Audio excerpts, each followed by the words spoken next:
Second. Okay. Order. Lewis Atkinson to move the motion.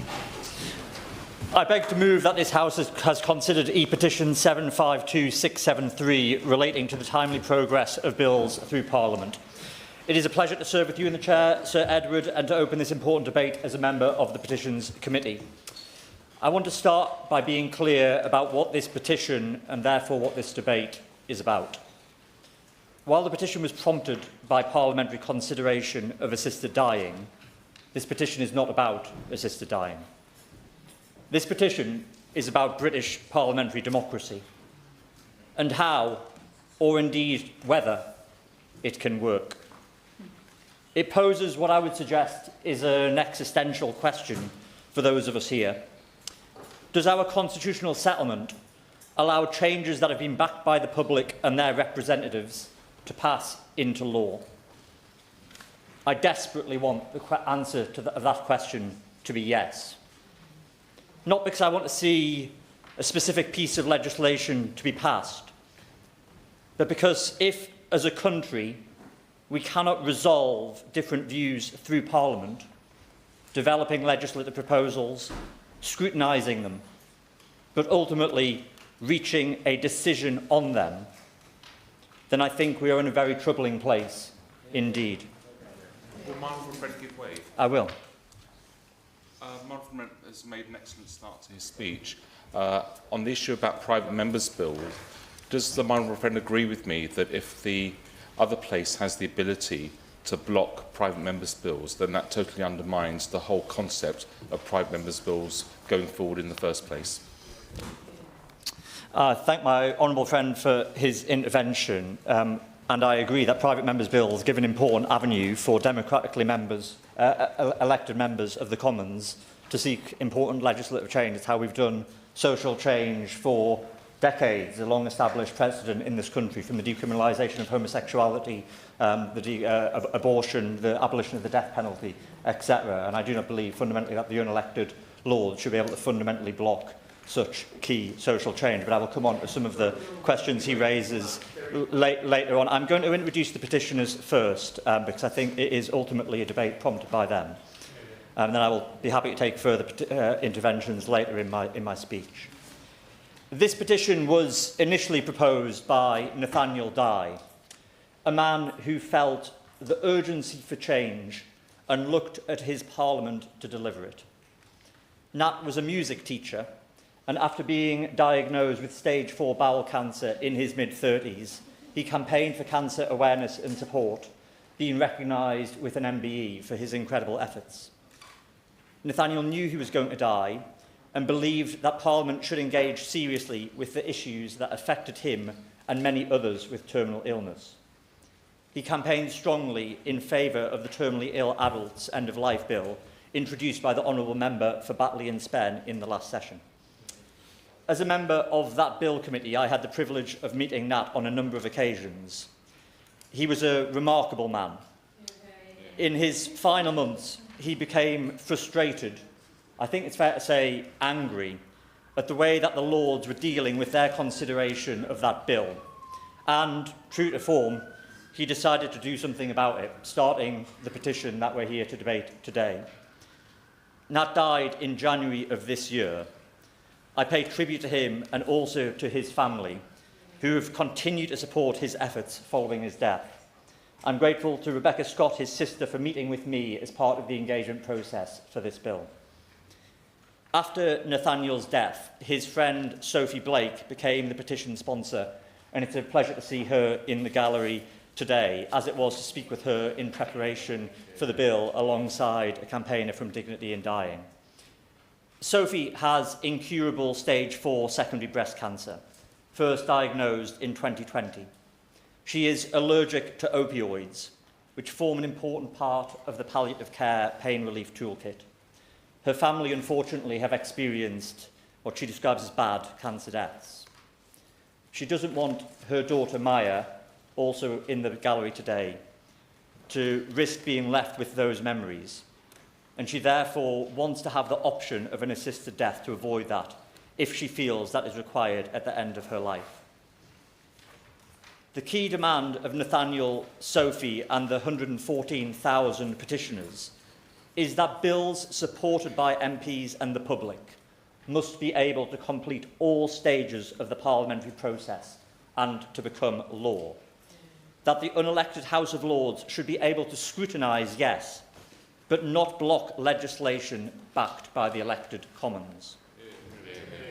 Sophie and Nathaniel were both determined that the voices of terminally ill people should be at the centre of parliamentary consideration of the bill. They closely monitored its various stages. They were in the gallery of the House of Commons at the second reading.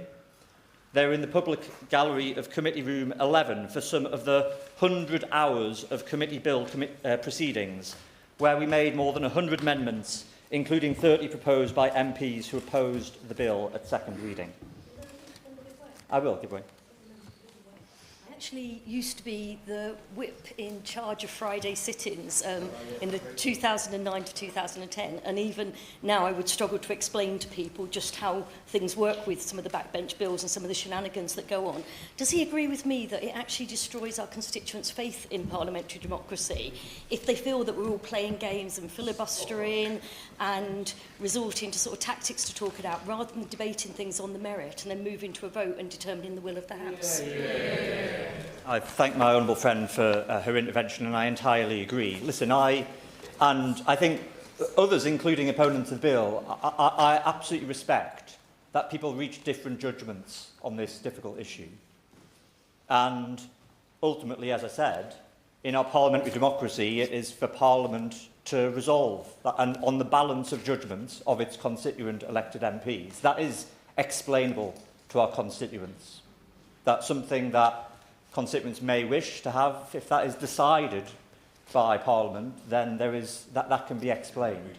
I think what struggles to be explained is when tactics and filibustering is used to not reach a decision at all, and I will come on to talk a little bit about that.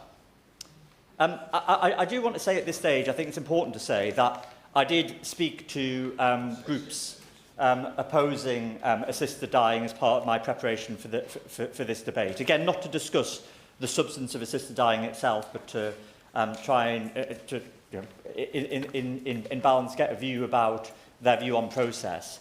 I think it's fair to say that their position includes the assertion that the Lords were justified in not reaching a decision on the bill because the Commons' consideration at committee stage was flawed. I have to say I personally disagree with that. Having sat on the committee and for more than 100 hours, you might expect me to say that, an amount of time way in excess of nearly any other bill. But I also would just point out that those exact same arguments were available to members of the House of Commons before third reading. On that point, will my honourable friend close? I will. Thank you, Sir Edward, and I thank my honourable friend for giving way. And like my honourable friend, we both, as you know, sat long and hard on that bill committee. But if we sent that bill to the other place in good shape, why did the sponsor in the other place table 77 amendments to it? Is he able to outline why that happened? Yeah. I'm not here to speak for the sponsor of anyone. I'm here to speak for parliamentary democracy. And fundamentally, the MPs clearly backed at third reading, the final chance for MPs to have their say on this, with all of the debates, and he made his points very well and ably, as I made mine, both in committee stage and beyond. And I entirely respect the perspective he brings on this. But I bring us back to the issue around parliamentary democracy. It is entirely appropriate. No one is disputing, the petitioners are not disputing, the requirement of the Lords to scrutinise and indeed amend Commons legislation that has passed to them from the Commons. If I may just finish this point. What the petitioners find outrageous, frankly, is failing to consider it. And I will come on to talk a little bit about it. I give way. Way on that point, and I think that is the key, is that both the sponsor of the bill in the House of Lords and others put forward amendments that may well, had they come back to the House of Commons, had the opportunity to further improve the bill. would my honourable friend agree that the denial of that opportunity to further improve the bill is an absolute travesty? Yes, I do agree. And I'll come and talk about a little bit about future consideration of this. As I was saying, Sir Edward, the arguments against the process side, that the consideration was somehow flawed, were widely debated before third reading, and the Commons, as we all know, reached its conclusion in that.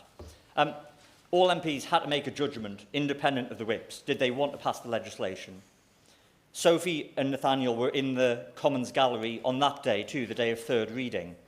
And they, like people across the country, thought a clear decision had been made. That assisted dying reform would become law with significant safeguards and subject to some further iteration in the Lords if required, and including an extended implementation period of up to 5 years to allow any other considerations to be worked through.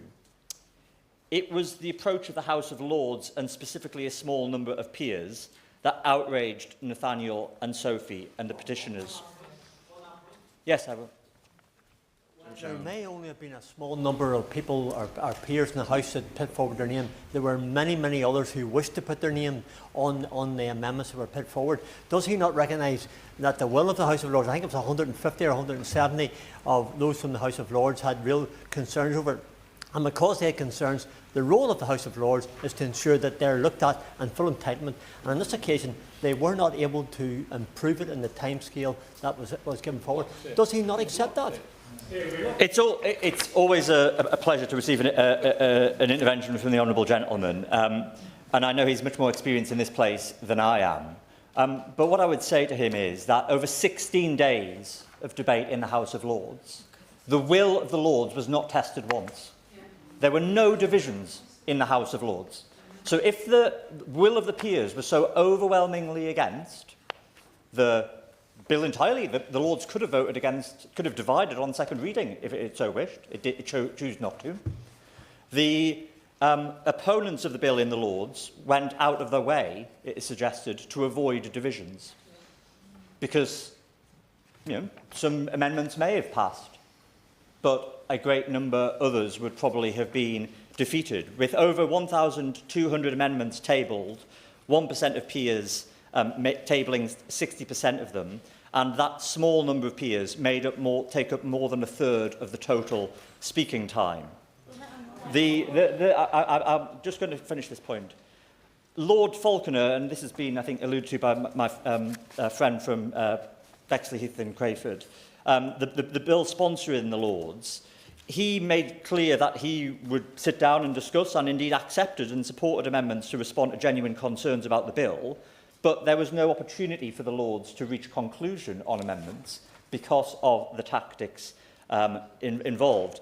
Mark Darcy, the BBC's parliamentary correspondent for over 2 decades, characterised the Lords' treatment as this: "This is a filibuster. If it walks like a duck, quacks like a duck, and tastes good in orange sauce, it's a duck. If they're going this slowly over this piece of legislation, I'm afraid it's a filibuster. There's no other way to describe what's going on. It may be in order, it may be within the rules of the House, but what's happening here is that a relatively small number of peers are putting down lots and lots of amendments and debating them very, very slowly." I will. Andrew George. An excellent speech. He will be aware of the EDM that I put down in January 2709, the role of the House of Lords in scrutinising legislation, and the importance of ensuring that they purely are there to scrutinise and to provide sober second thought in relation to this legislation. It had strong cross-party support, and the business leader in a question on the 12th of February responded to me to say that if there were delays, and I'll just quote if I may, Sir Edward, if there were delays, I will find time to see how we can progress it. This is a timely warning to their lordships. It was a fundamental attempt, and a successful attempt, to block the bill. That's what it was. It was nothing other than that. I thank the honourable gentleman for his intervention, and I agree, as does Rod Liddle, a journalist who didn't support changing the law, was an opponent of the bill. He said, "The truth, I am ashamed to say, is that in the case of assisted dying bill, my side won by cheating. What was not right was for opponents of the bill, no matter how strongly they felt, to use machinery rather than honest debate to get the bill booted out." I will. Who brought the assisting dying bill as a private member's bill. And I just wondered if my honourable friend would agree that the filibustering in the Lords and the ability for them to deal with the assisted dying bill within reasonable time actually fetters us as backbenchers and has a chilling effect in bringing a range of issues of conscience as private members' bills.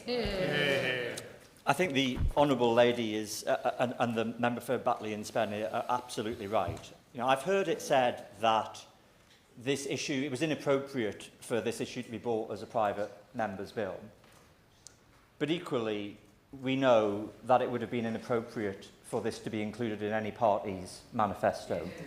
And I see opponents as well as proponents of the bill nodding in assent. So if that is the case, and clearly the public opinion on this, as parliamentarian opinion on this, doesn't split across party lines. The now Prime Minister was clear in advance of the general election that he favoured a free vote to decide this issue, not on what the outcome of the issue should be, and that a private member's bill was an entirely appropriate mechanism to do so. So I do hear some opponents saying, well, on one hand, a private member's bill was never appropriate to do this, but equally the same opponent saying this should not have been appropriate to be in a manifesto. And one is therefore left with the conclusion that those opponents think there is no viable vehicle for social change in this country. I'm happy to give... The honourable gentleman for giving way. The challenge here was, though, that this bill was launched very fast on the House of Commons without pre-legislative scrutiny.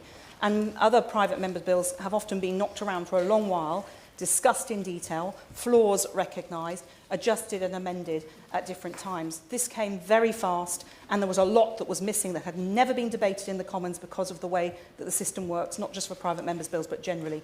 We need to legislate better in this country. I think we would all agree that, and the Lords were doing their job. I thank the right honourable lady for her intervention, and I respect her significant experience and expertise in this place. Again, though, I gently say that very argument was well rehearsed. In fact, I think she made it in the third reading debate, and the judgment collectively of MPs was that that did not carry. Apologies, she may not have spoken, but certainly many others did make that, and that was a clear argument for voting against at third reading. Now, we either believe in parliamentary democracy, in the primacy of the House of Commons, where each of us independently reach our judgment, and I accept it is a judgment, I am not an absolutist on this issue, or we do not. We can't believe in parliamentary democracy when it suits us, and not when it doesn't. And I agree with her, and I believe that the Hansard Society have put forward some recommendations about how the approach to private members' bill in general could be improved, and I would absolutely suggest that there can be some improvements made. But we'll finish this point. But fundamentally, the question is about whether we can make social change in this country through parliamentary means, or whether we cannot. And I just go back to how Sophie, the key petitioner, felt.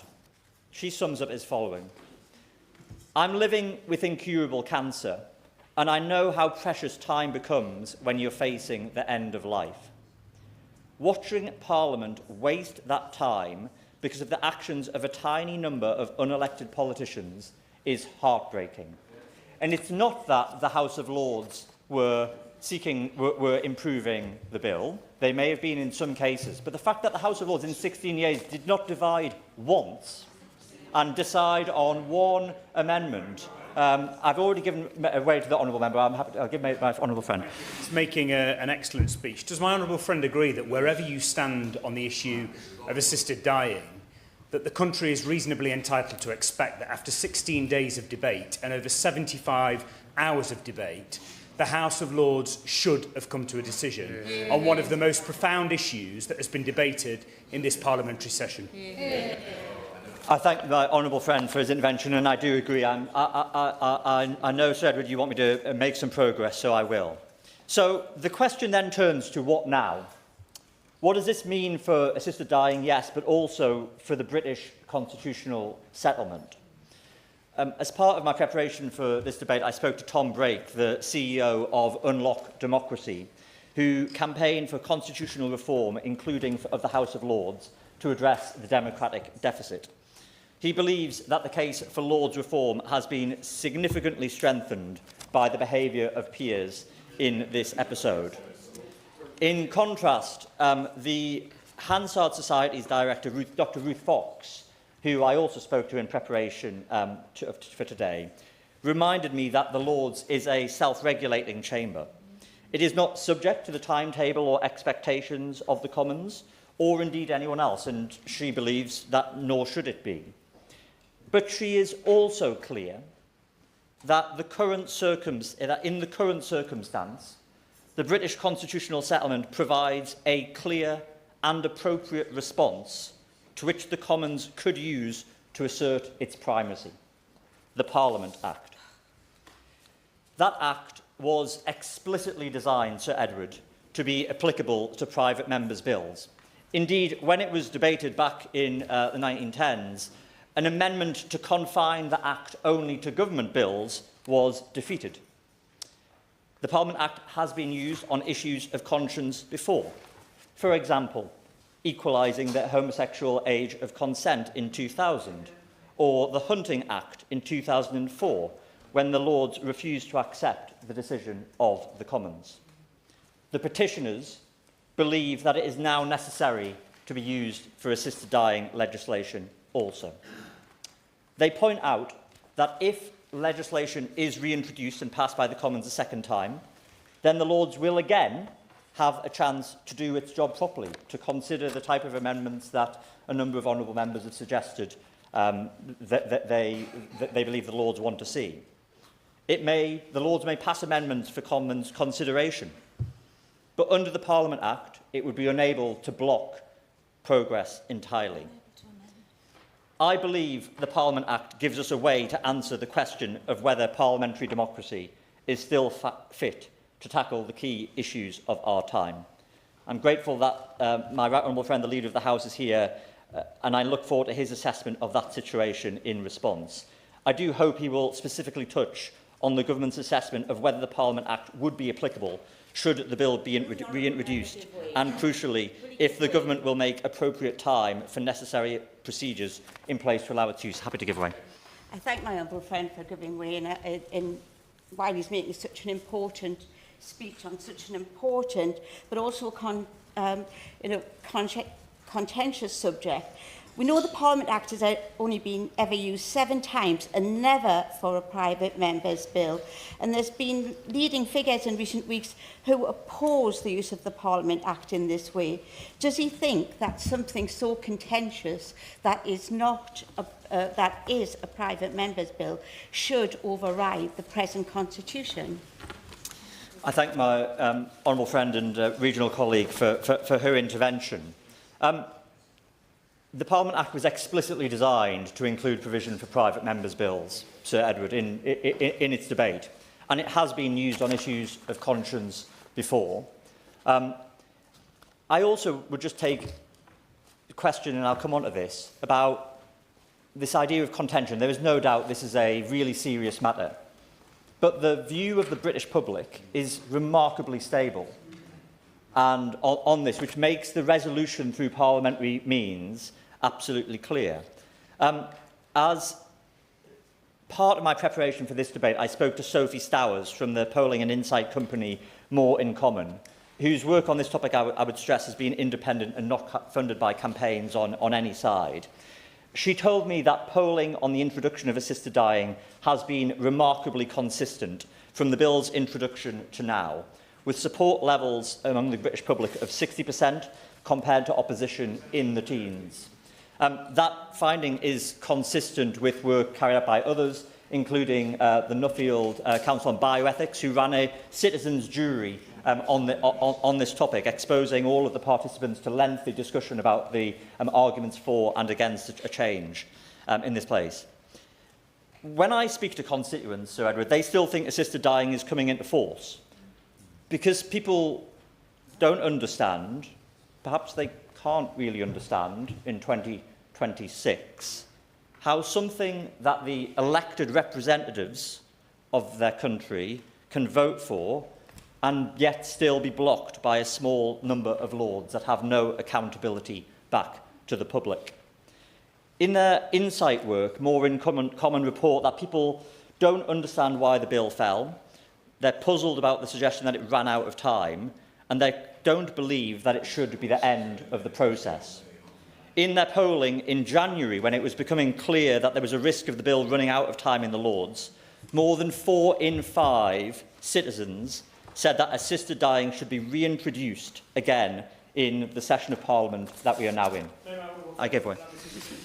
Thank you. Lewis, you have to finish now. Thank you for allowing me to intervene. In my constituency of Inverness, Skye and Wester Ross, I am getting a substantial amount of mail in my inbox for people who are glad it has been turned away. What they really wanted to see was investment in hospices, and there seems to be remarkably little move forward on that. And I suspect if this government made a major investment in hospice and it came back in a few years' time, they would get a very big difference.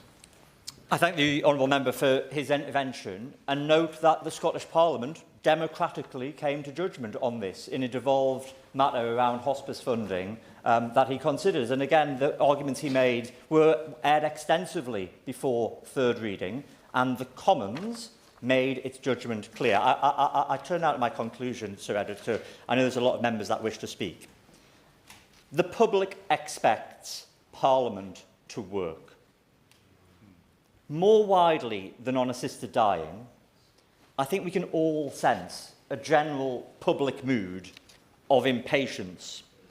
That change is not able to be delivered in this country.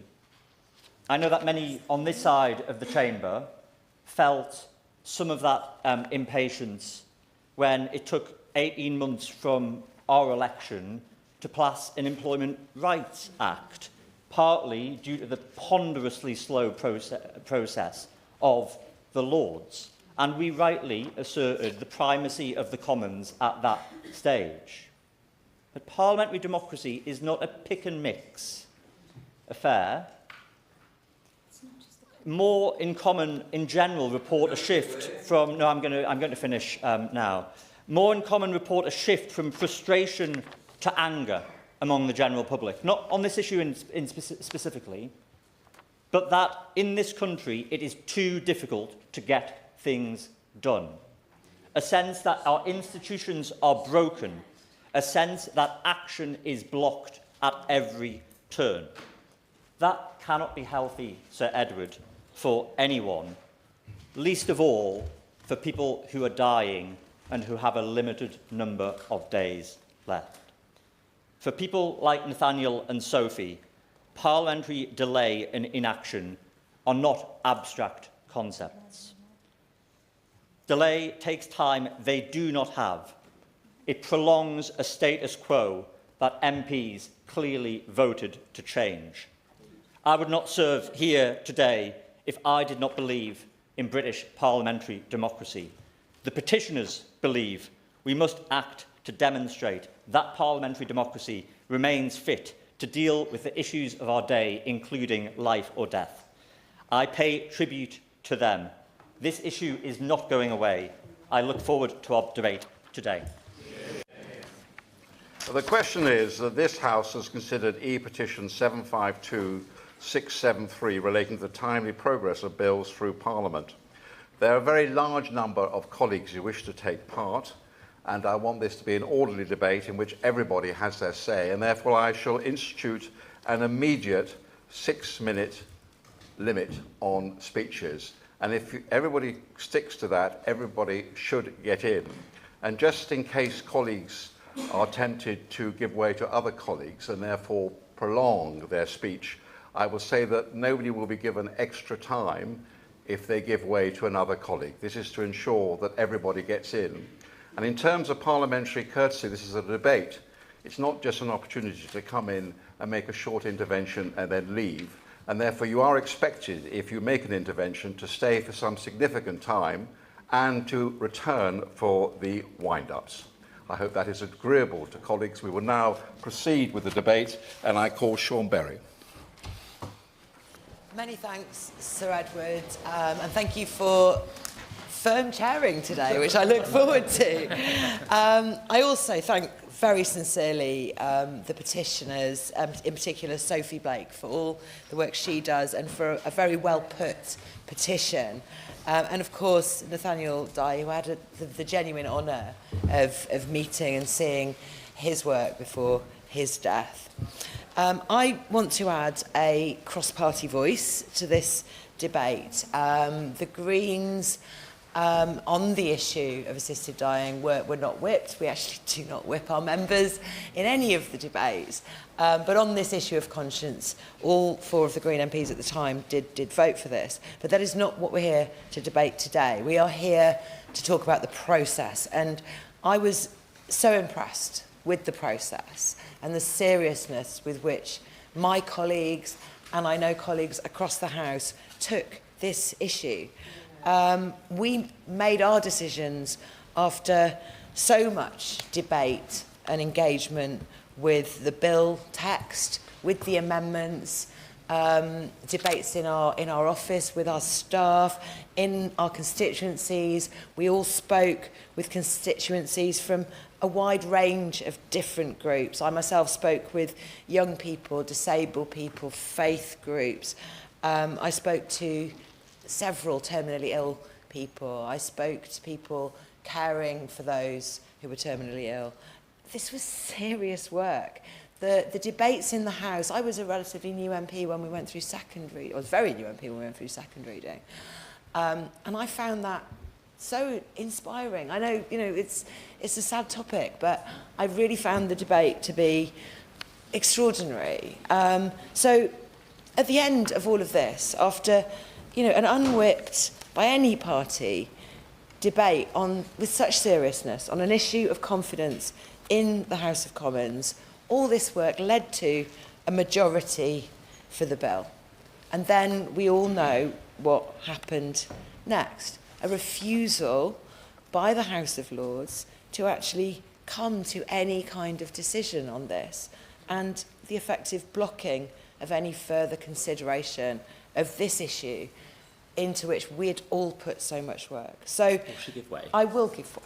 I thank the honourable member and one of my neighbours for giving way. Many of my constituents have been deeply upset by the way that a small number of peers have blocked the passage of the assisted dying bill, despite its broad support from the public and from a majority of MPs every time it was voted on. Does she agree with me that debate on this legislation, about which there are strongly held principled views on both sides, is very welcome, but intentionally filibustering to prevent this bill's passage is unworthy of this Parliament? I thank the honourable gentleman for his intervention and quite agree that it was courageous of the House to take on this debate and to consider it and then to vote. We put our names to our positions that we came to with some courage, I think, because we all knew there were people who felt very strongly the opposite way, whichever way we voted. So I agree on the matter of principle, on this, for this and any other issue where a similar process takes place, where the House of Commons has the courage to come to a decision, that it is not for the House of Lords to stop this using these kinds of methods. And I agree with the petition writers who want the government to ensure that when bills are supported by MPs and the public, that they have the time to complete all their stages in Parliament. That's 114,000 plus signatories, alongside 69% of people in polling this year who believe the debate on assisted dying in particular should have continued until Parliament reached a conclusion. And I look forward to hearing from the Leader of the House what can be done so that in future we can make the important private members' bill process viable again and restore the faith of the public in the health of democracy itself, I'm not going to beat around the bush there, and in the ability of this Parliament to make decisions on issues that are of such importance to so many of our constituents. Lizzie Collins.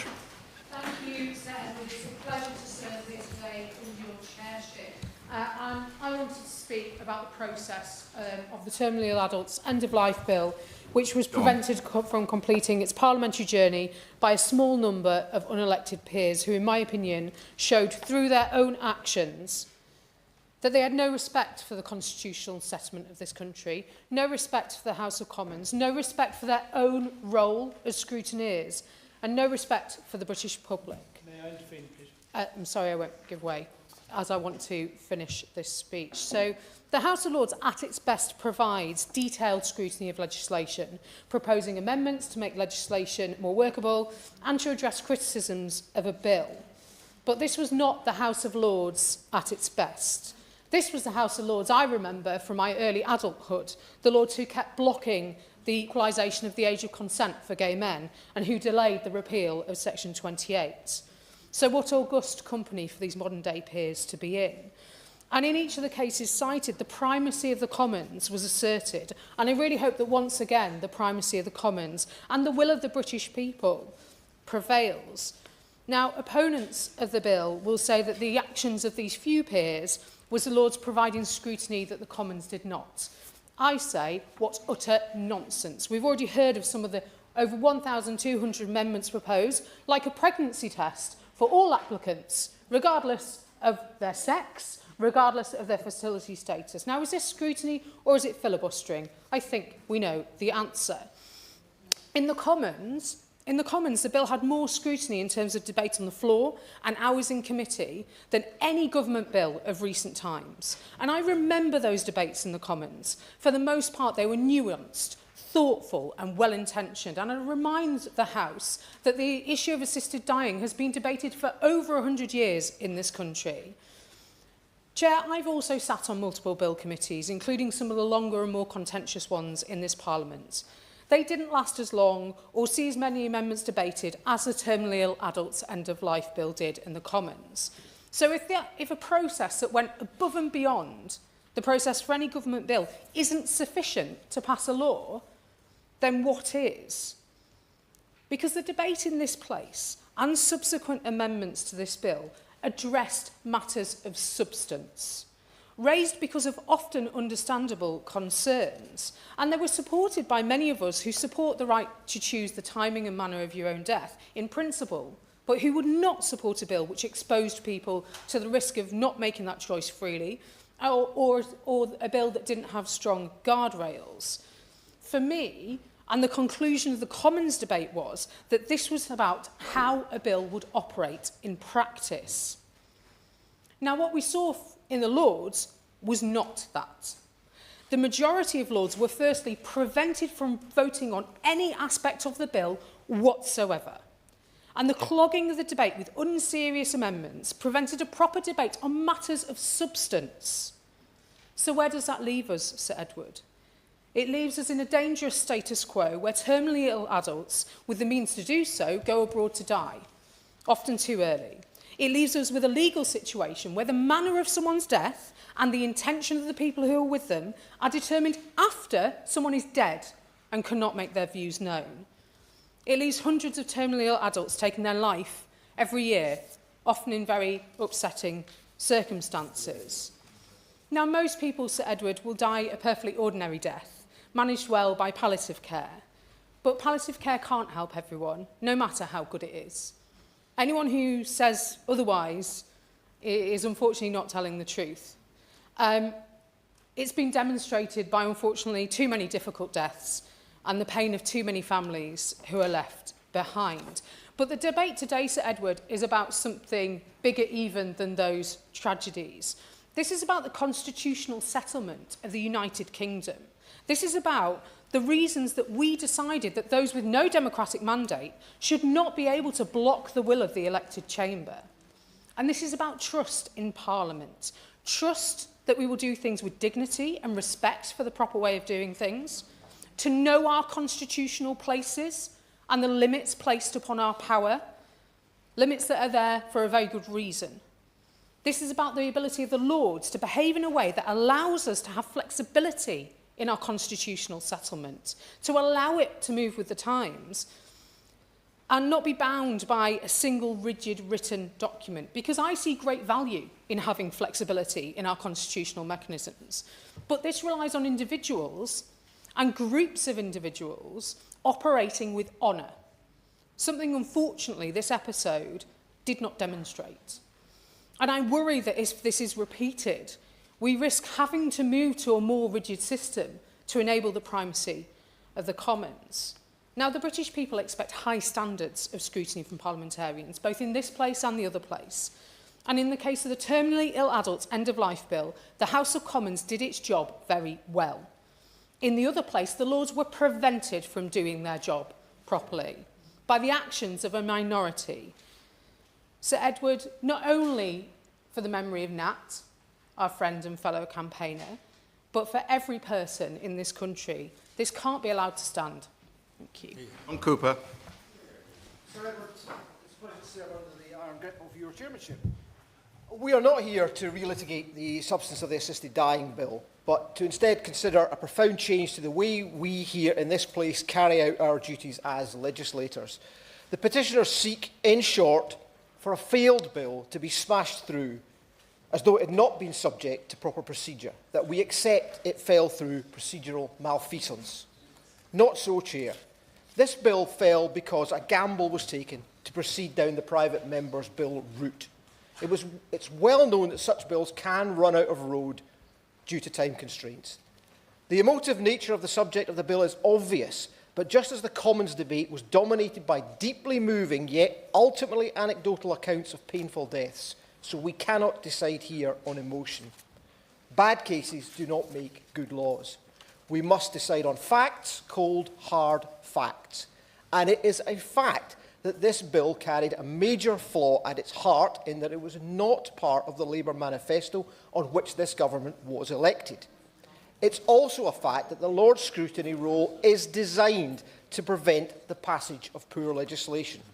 This was flawed legislation, replete with issues unresolved at committee stage and passed to the Lords in a situation which Cabinet Office guidance warns, and I quote, will likely kill the bill. I have seen all too often the result of a paucity of scrutiny on legislation passing through the Scottish Parliament. Holyrood lacks a revising chamber entirely. Its committees expected to do the hard work of line-by-line consideration. This petition is couched in terms of fairness and democracy, but it is neither fair nor democratic to usurp our system here for reasons of dogma. No matter the subject of a bill, if it lacks a manifesto heritage, if it has staggered through the committee stage amidst a welter of chops and changes and ultimately fails on contact with the Lords, we have no place attempting to resurrect it because we admire its aims or because it is popular. On that point, leave it away. Happy to give way. It continues to be the case that many of the organisations representing disabled people and the Royal Medical Colleges continue to take issue with this bill as it stands. And does he agree with me that whilst there is a principle perhaps amongst the general public that many of them would like to see assisted dying or assisted suicide introduced, the detail of the legislation matters, and therefore the House of Lords was doing its job in providing that scrutiny? Hear, hear. I thank the honourable member for that intervention, and I agree completely with him that this bill has huge difficulties and its popularity does not capture the difficulties with it. The Salisbury Convention that the Lords will not seek to prevent the government from implementing manifesto pledges simply does not apply in this case. It has not been breached. The government made repeated declarations that it was neutral on this bill, that it was a private member's bill. Salisbury-Addison then does not arise. We cannot let the emotional baggage of the assisted dying bill override proper parliamentary procedure. I'm going to finish. And of course, the legislation approving abortion in this country came through the private member's bill route. But that was backed by the then Labour government, who appointed a medical advisory committee who also supported its passage. That was a gold standard against which this bill is mere base metal. It fell, and it should fallen, it should remain. Thank you. Dr. Simon Offer. 26 signatures from Stroud who made this debate possible, as well as our many petitioners here, and also thanks to the member for Sunderland Central for an absolutely excellent speech, I thought. Now, I can't say I was a massive fan of the other place, even before taking up my role as an MP. There are undoubtedly many wonderful peers whose expertise and scrutiny make a valuable contribution to our legislative process. However, the idea that individuals should have a role in shaping and blocking our laws by virtue of religious office, or until very recently the lottery of life, or indeed from political donations or cronyism, is impossible to justify in a democracy. My views on this have been cemented by my own experience with the Terminally Ill Adults Bill. I had the privilege of serving on the Bill Committee. We sat for over 100 hours, considered hundreds of pieces of written evidence, heard 3 full days of oral evidence from experts, and accepted over 150 amendments. Also, in my constituency, I had many surgeries where I explored their views. I would take issue with the fact that this is not a good piece of legislation. I have worked in palliative care for many, many years. This is an excellent piece of legislation. Saying it is weak is simply a tactic because you don't agree with assisted dying. So, a handful of peers were able to impede the bill's progress through abuse of parliamentary procedure, despite the endorsement of the Commons and the public.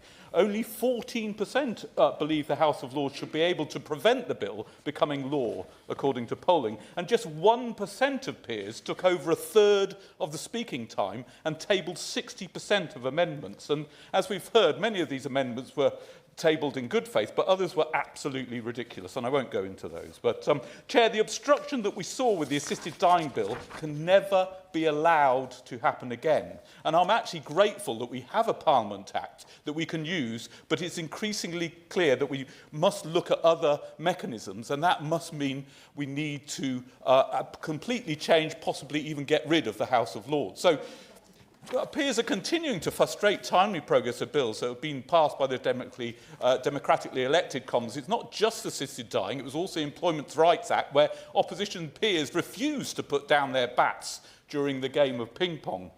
It is why I have set up with others the House of Lords Reform All-Party Parliamentary Group, so we can examine options for reform. While comprehensive reform may take time, there are practical changes that could be implemented in the shorter term.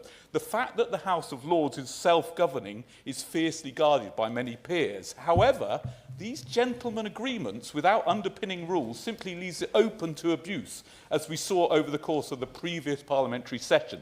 I had the pleasure to speak to Baroness Smith, Leader of the House of Lords. While she has managed to deliver all the government business in a difficult parliament, the ability of a small number of peers to disrupt due to lack of authority of the Speaker in the House of Lords was abundantly clear. And for the private members' bill, this was simply open season. The Speaker in these circumstances has no power of curtailment or to insist on grouping of amendments, and the party leaders in the Lords can impose no discipline either.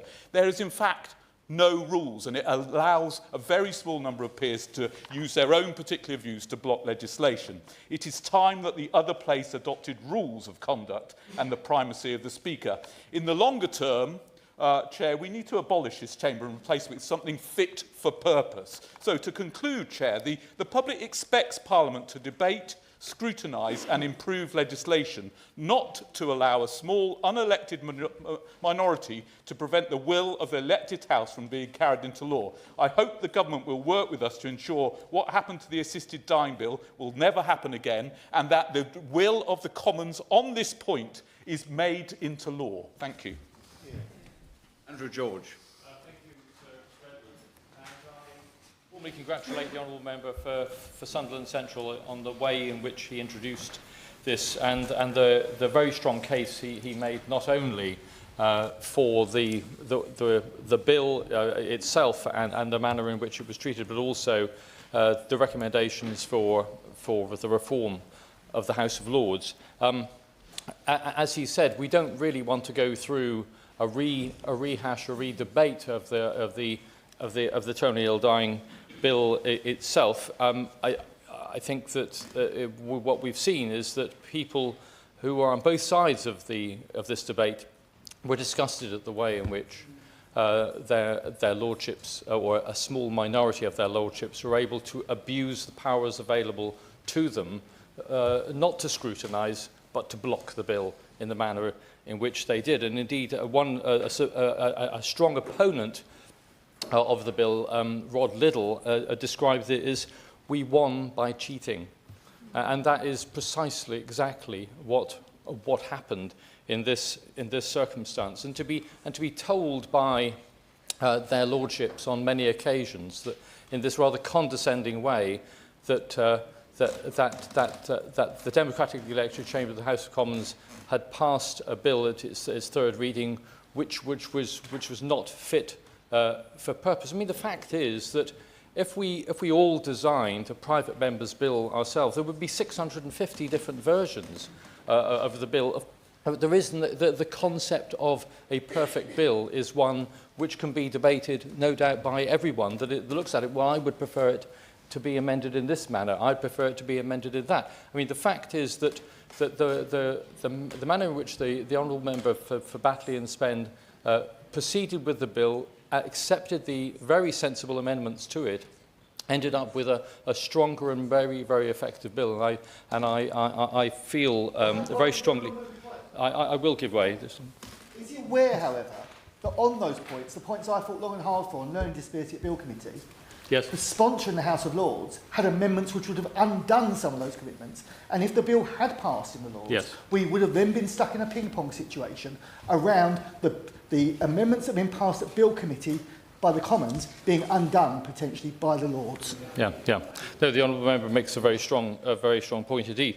I mean, the fact is that there were over. It wasn't just the fact that there were over 100 hours of debate and scrutiny in committee and indeed in the chamber itself, but the fact that we all, I'm sure that we all, in this chamber, engaged in thousands of hours of discussion with specialist bodies ourselves and had private meetings and investigations on the matter. I'm on the Health Select Committee, and I therefore take these issues very seriously myself. I mentioned earlier the early day motion which I tabled at the end of January, which was castigating the House of Lords and proposing that if they continue with their filibuster, we need to accelerate the process of the reform of the House of Lords. And they certainly have precipitated a justification for the House of Commons and the government. And I hope that the Leader of the House will follow this through for an accelerated reform of the House of Lords in the light of what has happened, which I think is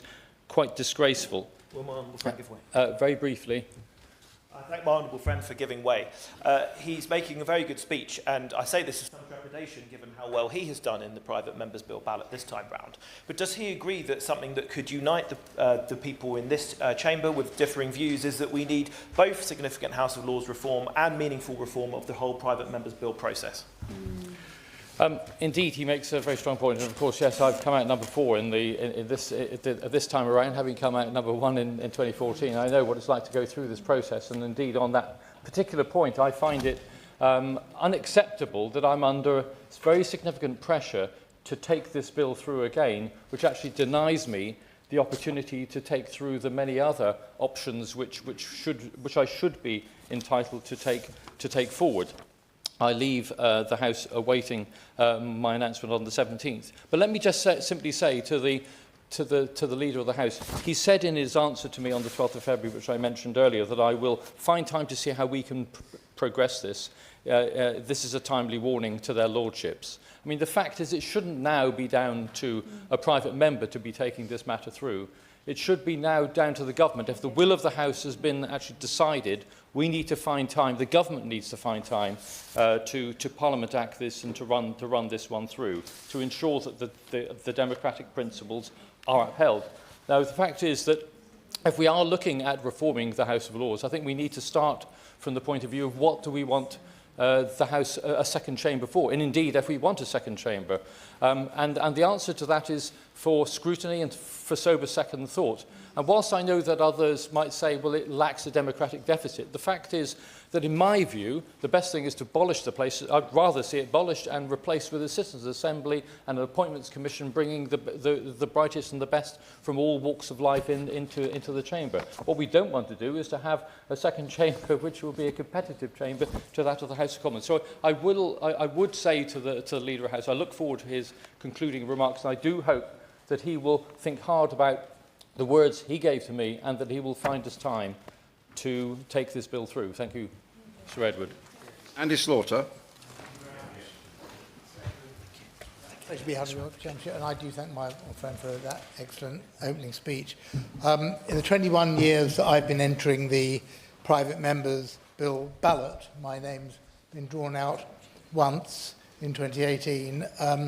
And my Freedom of Information Extension Bill, a very fine piece of legislation that I'll have to tell you about another time, was talked out by a Conservative backbencher who tried to console me afterwards by saying he actually supported my bill, but he wanted to make sure the bill after mine was talked out properly. And I say that only because it's right to say that private members' bills are fragile things and are often subject to headwinds. Most commonly because the government doesn't want the bill to proceed and they are susceptible to sabotage. But I don't believe that is or should be the case with the terminally ill adults bill. I think it's an exception because it did receive the endorsement of the House of Commons at second and third reading, because successive polls of the public we're all doubtful about the veracity of polls, but when one has a very substantial majority of people over many, many years, I think we are wrong to ignore the will of the public in that way.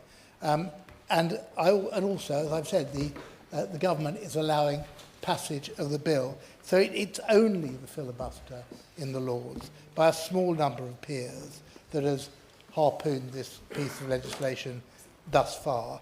And frankly, I would respect the opponents of the bill if they were clear and upfront that they are using procedural means to talk out the bill because of their position on it, rather than to pretend that the amendments have gone down are serious in that way. There is... I'll give way once, yeah. I thank the Honourable Gentleman for giving way. He's used the word, has been used several times today, filibuster. In essence, that means stop at all cost. Given that that has been the behaviour of the House of Lords, have they not given up their right as a revising chamber if their intention is to stop at all costs? Well, I'm grateful for that intervention, but I'm coming on to it. I'm not going to take all my time because I suspect we all here know each other's minds on this matter and unlikely to change them. And what we need is another vote so the bill can progress. And there is a mechanism through the Parliament Act for that to happen, and that is a perfectly legitimate and indeed logical next step forward. I do think that there is arrogance on the way that the bill has been opposed because it restricts the agency of the individual, seeks to take control of their lives in that way. And I'm quite surprised that some members, particularly those who come from perhaps more individualistic traditions than I do, are prepared to see that. And secondly, that it increases the suffering of our fellow citizens. And I think those are moral issues. I think they are constitutional issues as well. I don't believe that state actors should be able to constrain the freedom of the individual. There have been legitimate concerns about safeguarding in the bill. They have been debated. They have been provided. I do not believe that they provide a sufficient alternative. I do think, in conclusion, that there is a credibility problem here for Parliament, and that our constituents will look at us and say, we have asked you to do something and you failed to deliver that, despite the fact that you have the ability and the will and the mechanisms to do that. And so let's just get on with it now, and let's use the Parliament Act as it's there and intended to be used. Yeah. Sir Andrew Mitchell. Thank you very much for calling me, Sir Edward. And may I congratulate the member for Sunderland Central, whose part of whose constituency I fought over 40 years ago, on his excellent speech, where he focused the committee, focused all of us on the fact that we are discussing the way in which Parliament has handled the issue and not the issue itself so much this afternoon. I've got enormous respect for those who are against the bill. I was against all of this when I came into the House of Commons, but for many reasons I've changed my mind over the years. And I'm particularly grateful to the Leader of the House for coming and giving up his time to respond to this debate, because that underlines the point that it is for Parliament to sort out how we handle this issue. And we've got a very considerable problem, because if we get it through the Commons again without the Parliament Act, then those few Lords will filibuster it all over again. What the highly respected Mark Darcy, the BBC journalist, said, which is quoted by the honourable gentleman, is absolutely right. Now, a large number of our constituents want this bill to go through. But of course, remember what the background has been. The background has been that judges and lawyers and the CPS have made decisions which encroach on the area. The Lords made the decision before under Lord Faulkner's bill. And everyone said, no, this is for the elected House of Commons to decide. It is for us, the elected members, to give our judgment. And that is what we have done in that memorable second reading, one of the best debates I've seen in the House in nearly 40 years. It is for the Commons to decide as elected members, and now, for whatever reason, Parliament has not delivered what the public expect Parliament to deliver, and it has, I think, had a belittling effect on Parliament, and certainly on the respect for Parliament. Members of Parliament individually may not be subjects of great respect, but Parliament itself is. And, you know, if Parliament can find time for technical transport, fisheries and regulatory measures, it can surely find government times for a major question of life, death and personal choice, which is my submission this afternoon. And respect for Parliament will erode. Our many constituents will be deeply dismayed unless we are able to deliver this bill. That is the wish of Parliament.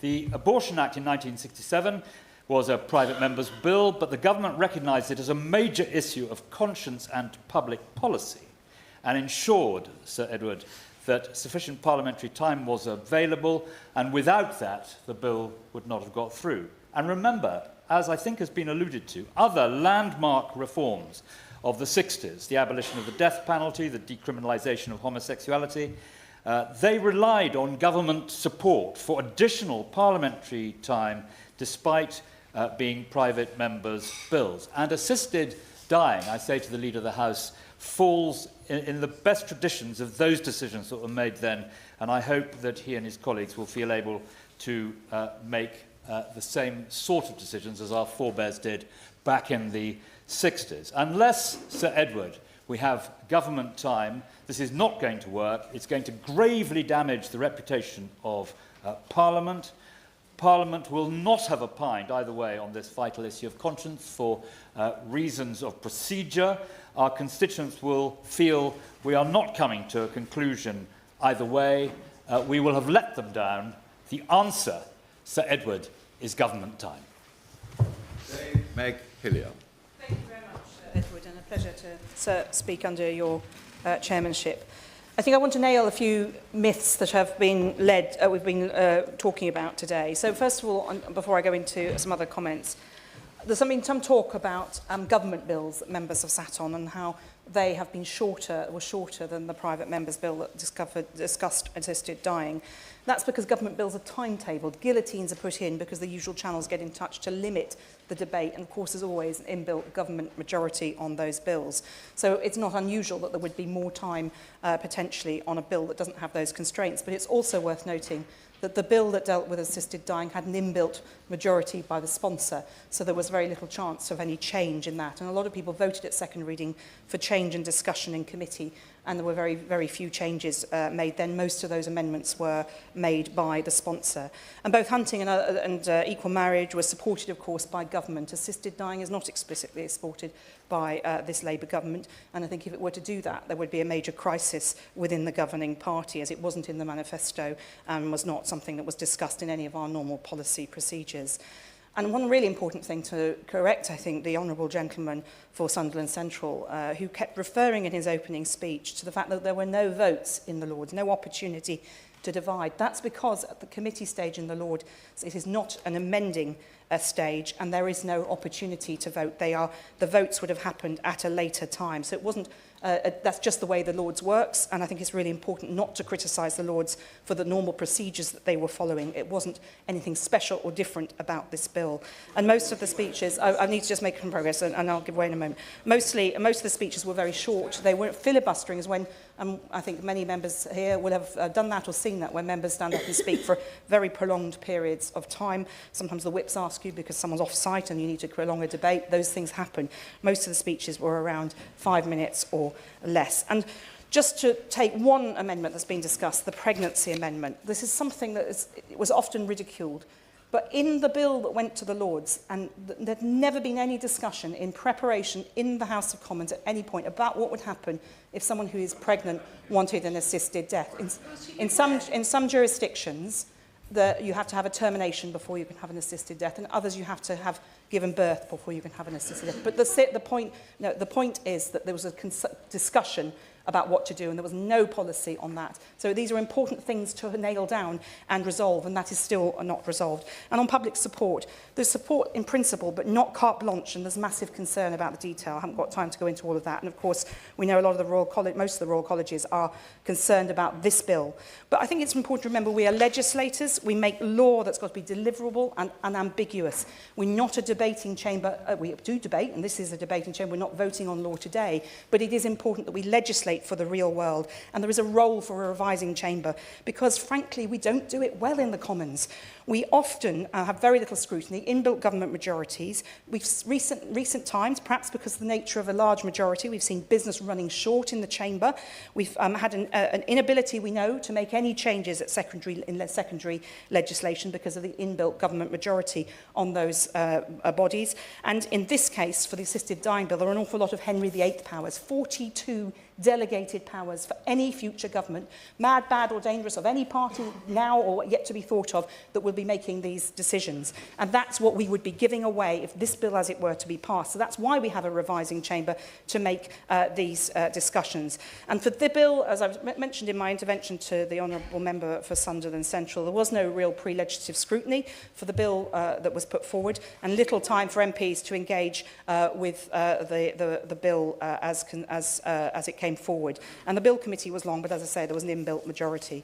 So I think it is really important that we do have a discussion about how we legislate, but let's not just demonise the House of Lords. We need to do a better job ourselves here, and that isn't just standing up and reading out pre-prepared speeches. It is also engaging, having discussions. And in the 21 years I've been in this House, I've had the privilege of having real engagement with people on issues that we disagree on, sometimes we find points of agreement, but we challenge each other in the House on those issues. And actually, we are not doing that well enough in this place, and we do need the Lords to do that. I have very little time left, so I do need to make a couple of other points where we've been given strict instructions on it. I'm going to take an intervention from the member for Sunderland Central, as I said at the beginning, but you've given me a moment. But this bill that went forward didn't have the benefit of government drafting, of policy development, and the whole weight of the government and Whitehall machinery, which includes interaction between the departments, including about how money is spent. And I'll give way to the honourable member. Like others, sat with DHSC officials after second reading, so there was absolutely DHSC involvement, including in many of the amendments that Lord Falconer put down. But I ask her this, back to the principle of parliamentary democracy. I respect the point she's making, but all of those points were aired before third reading.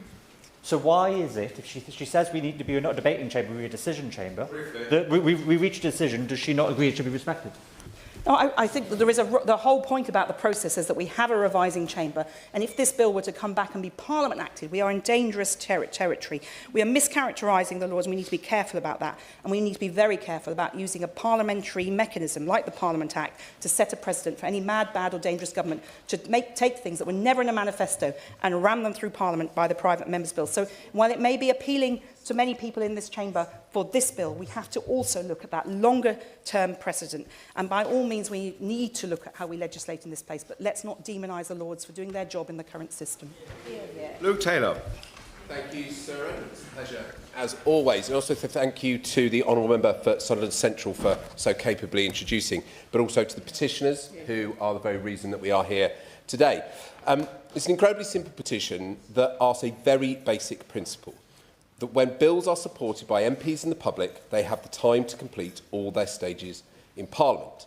We've heard a couple of quite extraordinary arguments against this today, which was a surprise. I won't now have to read, we won't hear a credible argument against that, which I think is still true.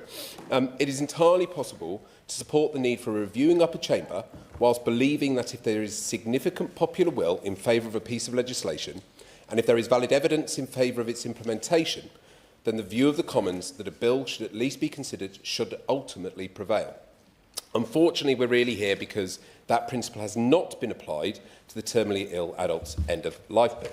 But let's just remember very quickly, at second reading, the bill was passed by 313 in favour to 275 against. At third reading, the bill was passed by 314 votes to 291. And as we've heard earlier, in terms of the public, specifically in May 2025, 73% of the public backed the bill after being told the specific eligibility criteria and key provisions of the bill that was passed at third reading. So it has to be accepted, even by its opponents, that this bill was indeed supported by MPs and it was supported by the public. At the time the petition was begun in February earlier this year, there was a hope that it would not be necessary, that the Lords would complete their scrutiny of the bill and that a stronger, improved bill would arrive back in the Commons for debate. Unfortunately, that was not to be. As the government response to the bill on the 26th of February made clear, the Parliament Acts of 1911 and 1949 established the principle as a cornerstone of a democratic process. I wonder if the Honourable Member can clarify for me. He stated that amendments could have been, it could have come back to the Commons to be debated. A bill doesn't come back to the Commons to be debated after it's been to the House of Lords. All the Commons can do is considerations of the Lords. It cannot debate that bill again. So would you like to correct that? We could have considered it, but we never got the chance because it was filibustered. It was spoken out. So, as with so much of our unwritten constitution, the ability of the principle to prevail when it comes to private members' bills that enjoy significant support relies on the good chaps and chapesses theory of government. A theory that Pete Hennessy described as an unwarranted faith that those who rise to high office will be good chaps and chapesses, knowing what the unwritten rules are and wanting to adhere to them, even if doing so might frustrate the attainment of their policy objectives. Clearly, this theory has spectacularly failed in this instance when you examine the amendments and speeches in the Lords. So when the bill fell, 1,280 amendments had been tabled. 7 of the most vocal opponents put forward nearly 700 amendments between them. So I do think it is worth looking at a couple of those who are most responsible for blocking this bill. Baroness Finlay of Llandaff, who tabled 169 amendments. Baroness Gray-Thompson, who tabled 131, including Amendment 458, which proposed, as we've heard, that every applicant must supply a negative pregnancy test, including men, people over 75 and those who are infertile. Lord Carlisle of Berriew, who tabled 72, Baroness Coffey, who tabled 72, including Amendment 15, which proposed excluding anyone who'd left the UK in the previous 12 months, banning anyone who'd been on holiday or received a 6-month terminally ill prognosis while abroad. Lord Sandhurst, 68 amendments, Lord Goodman of Wickham, 59, Lord Moylan, 46, including Amendment 236, which would have forbidden the coordinating doctor for the patient from ever being employed in any way at the same time as the process being followed by the NHS. None of these amendments were about making the bill better, or to improve safeguards, or to refine the bill. They were entirely to frustrate the will of MPs and the will of the public. In the same way Boris Johnson obliterated the good chaps theory in the Commons, these 7 members of the House of Lords have been most directly responsible for finally obliterating the good chaps theory in the Lords. As we've heard, constitutional expert Mark Darcy commented on the process as clearly being a filibuster. We've heard Rod Liddle, who was opposed to the bill, said his side won by cheating, and that opponents of the bill had used the machinery of government rather than honest debate to get the bill booted out. Lord Moylan's, who tabled 46 amendments, openly posted on Twitter that peers are justified in blocking the assisted dying bill but also shared a Times editorial saying that peers who want to continue blocking this bill and prevent it from ever becoming law are justified in doing so. Clearly referenced the use of amendments and speeches to block the bill. So, my speech thus far is focused on the process, but I do think it's important to mention the real human costs of those who are faced with one of the most heartbreaking decisions possible at their most vulnerable time. And like with so many other private members' bills in our long and proud history, the human story that hides behind the constitutional fray that we've been arguing today can get lost. But once it reaches the statute book, the net gain in the quality of life of those it affects shines through. It was the same for the right to an abortion, the right to love who you love, the right to marry who you love, and now the right to make the most fundamental exercise of individual will and liberty imaginable. This is a debate about hope, about choice, and about taking control of the end of your own life. And that hope and choice that have been taken away by a tiny number of unelected legislators who have willfully tested the good chap's theory to destruction. We must take every opportunity we can to ensure that it is not allowed to go unchecked and its lessons go unlearnt, and most crucially of all, that the chance to alleviate the suffering that this bill would offer is not lost for another generation. Daniel Zeichner. Thank you, sir. It's a pleasure to serve with you in the chair. I congratulate my honourable friend from Sunderland Central for the very thoughtful and intelligent way he introduced the debate. Now, as in every constituency, there are strongly held views on this issue in Cambridge, and my constituents continue to write to me frequently. Most want this bill to proceed, as to the wider public, and I've supported it at every stage, as I did on the last occasion some decade ago when similar proposals were introduced, I thought, with great dignity by Rob Maris, and I'll continue to support the proposals. While quite appreciating the need to guard against vulnerable people being subjected to pressure, I do not believe that that should stop rational, responsible people having agency over their own lives. But today's debate, as we have said, is not about that. It's about the ability of the upper house to frustrate the will of the Commons. And this too is a delicate issue in a country without a written constitution. And I should declare a long-held interest. I was once the organiser of a group named the Campaign for a Democratic Upper House, a small group dedicated to achieving change within the Labour Party, and I pay tribute to my friend Damien Welfare for his tireless efforts over many years, which did bear fruit in achieving promises in various Labour manifestos, but change comes slowly. I also pay tribute to my friend... I will. I'm most grateful to him, and I'm sure we all know the amount of public concern following what happened in the House of Lords. And very much aware, as he touched upon it, that it is in the Labour manifesto that there will be considerable modernisation. I wonder whether he would be interested in my colleague, Baroness Smith of Llanfaes, and her private members' bill in the other place, the House of Lords Alternative Second Chamber Bill, which calls on the Secretary of State to run a public consultation, because I think the public should have a say in how the House of Lords operates, and I imagine that many of them feel very strongly in relation to the legislation which we're mostly discussing today. Well, I thank the Honourable Lady for her intervention. I can assure her there are many people in Cambridge who follows these things very closely, so I do not disagree with her. But I also pay tribute to my friend Meg Russell from the Constitution Unit, who's become something of the go-to person on Lords reform. And I have to say I credit her with persuading me of the merits of a serious revising chamber, because I guess those of us who put ourselves forward for election do have an inbuilt bias in favour of election. Because frankly, it's pretty hard to get here sometimes. It took me 20 years and 5 attempts. So I did find myself wondering why an appointed chamber should have the power to frustrate.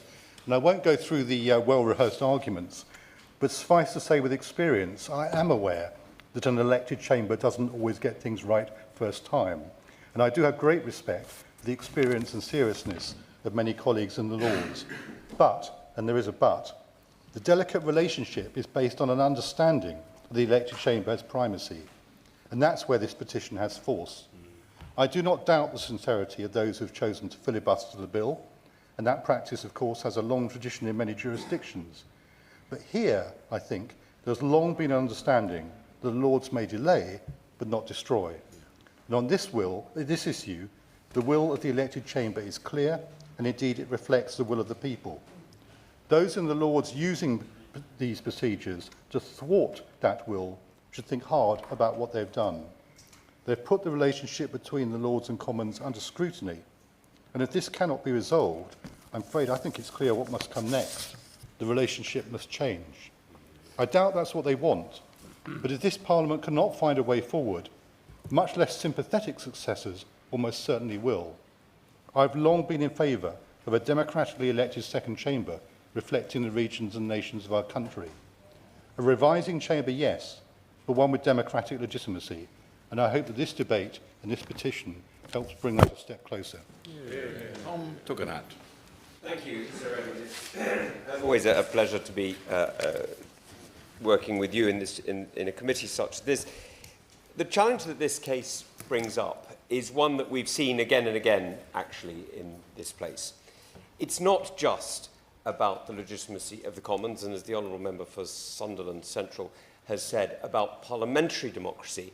It's about constitutional reform. Now, that's a perfectly acceptable position to hold, but it's not a matter specifically related to this particular bill. Because what the Honourable Member is suggesting, and it's a perfectly legitimate point to make, is that actually our parliamentary system is completely broken, that there is no revision possible from the second chamber, and that actually the second chamber shouldn't have a voice in how those amendments are made. Now, again, I say that's a perfectly acceptable point to make, because if we are to have the system that we currently have, if we are to use it in the way that we currently do, then I'm afraid the position that the Lords have taken is completely legitimate. What they have done, totally within their own rules, totally in the way that this House works, is they have listened to voices outside here. They have heard from other sources as well as from those that were heard on the committee or indeed in the debate in our own place. And they have raised some amendments, some of which have been taken in, others which have been rejected by various people in the Lords, and they have come to a position. Now, if the Honourable Member doesn't like that position, I won't be giving way on that, thank you. If the Honourable Member doesn't like the way in which they run their business, that again, I say, is a perfectly legitimate thing to say. But then he is asking for very fundamental constitutional reform. Again, that is completely okay. I'm going to finish my point, if I may. That is completely okay. But to do it on the basis of a petition of 140,000 names strikes me as a somewhat ambitious reading of the settled will of the British people. We are, in some ways, between 60 and 70 million people. I'm not quite sure where the figure sits today. But 140,000 doesn't really sit very high on that. It sits pretty low, frankly. I'll give way on it. I do think he's rather mischaracterising what I said. I actually think within our existing constitutional settlement, as I said, and as the Hansard Society say, there is a clear constitutional response, not about fundamental laws reform, though I may be in favour of that. It's about use of the Parliament Act. So does he agree that if the Commons agrees again, that the Parliament Act is entirely appropriate for use to be used? On the contrary, I think what he is arguing, he may not think he's arguing it, and he's perfectly entitled to ignore what he's arguing. That happens all the time in this place, that people make one argument and mean another. That is absolutely standard for our benches. What he is actually arguing... all of our benches, come on, let's not have the hypocrisy in the... We all know it's true. It is absolutely true that we hear on every side of the House people making one argument and meaning another all the time. And today, the argument he's making and meaning another is he's making the argument for constitutional reform, but actually he means he's in favour of assisted dying. Now, again, that's a completely acceptable position, but it's not frank. It's not being straight with the House. It's not being straight with people. And so all I ask on this is when we look down the questions that have been raised, when we listen to, for example, the voices of the disability groups, of the various different medical groups, all of whom, all the Royal Colleges who rejected this bill, and we say to them, look, we really must legislate in speed because there is a pressing need to do so. What he's really making is he's making the Mark Zuckerberg argument. He's making the move fast and break things argument. Now, that's a perfectly acceptable argument if you can afford to fail. I won't be giving away again. That's a perfectly acceptable argument if you can afford to fail. But the problem is he's not dealing with the investment of a few people which may or may not start a business, which may or may not start a software company that fails or succeeds.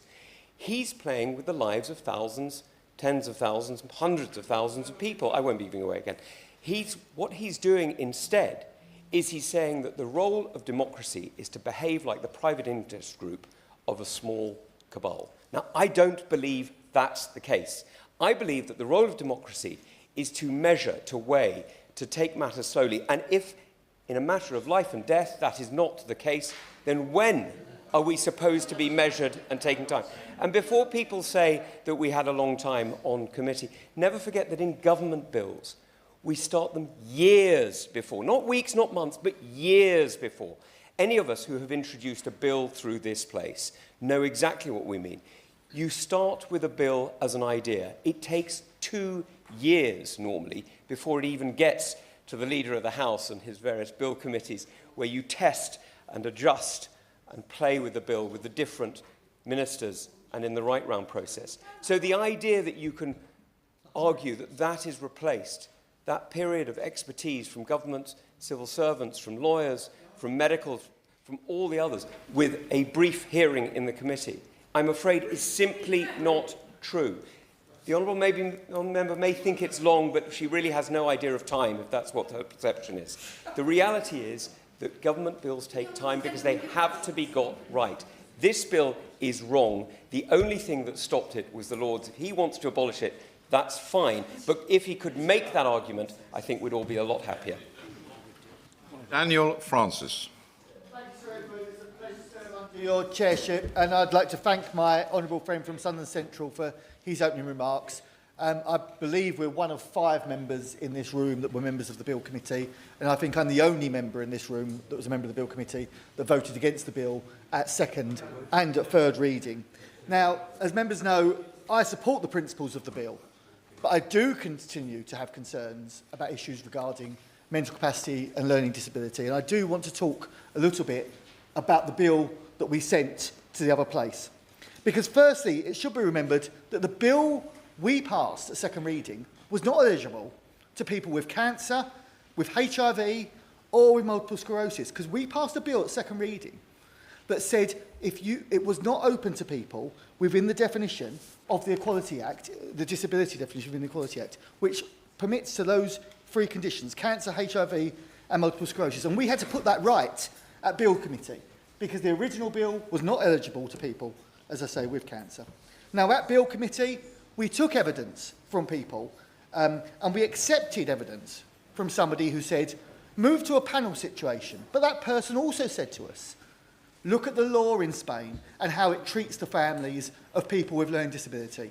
And what we decided as a Bill Committee was to accept the evidence on the panel from that person, but disregard the evidence they gave us on the role of families with people with learning disabilities. And it was clear on the Bill Committee that there was a cross-party whipping operation in place.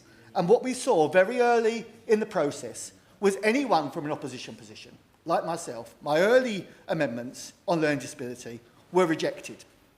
The Minister would stand up and say, the government advice is reject these amendments, and they would be rejected. But as the public criticism grew, my later amendments on learning disability, the government minister would get up and say the government's position is to reject them, and yet the same government minister, with the majority of the committee, would then vote in favour of them. So we ended up with a bill where, against government advice, we accepted some amendments on learning disability, but rejected others. And that was the bill that then went to the floor of the House. Now, I also note the comments from my honourable friend from Sunderland Central that he had advice from DHSC officials, because that advice was not given to my 26 amendments. So it appears there was advice being given to supporters of the bill committee, but not to those who are against.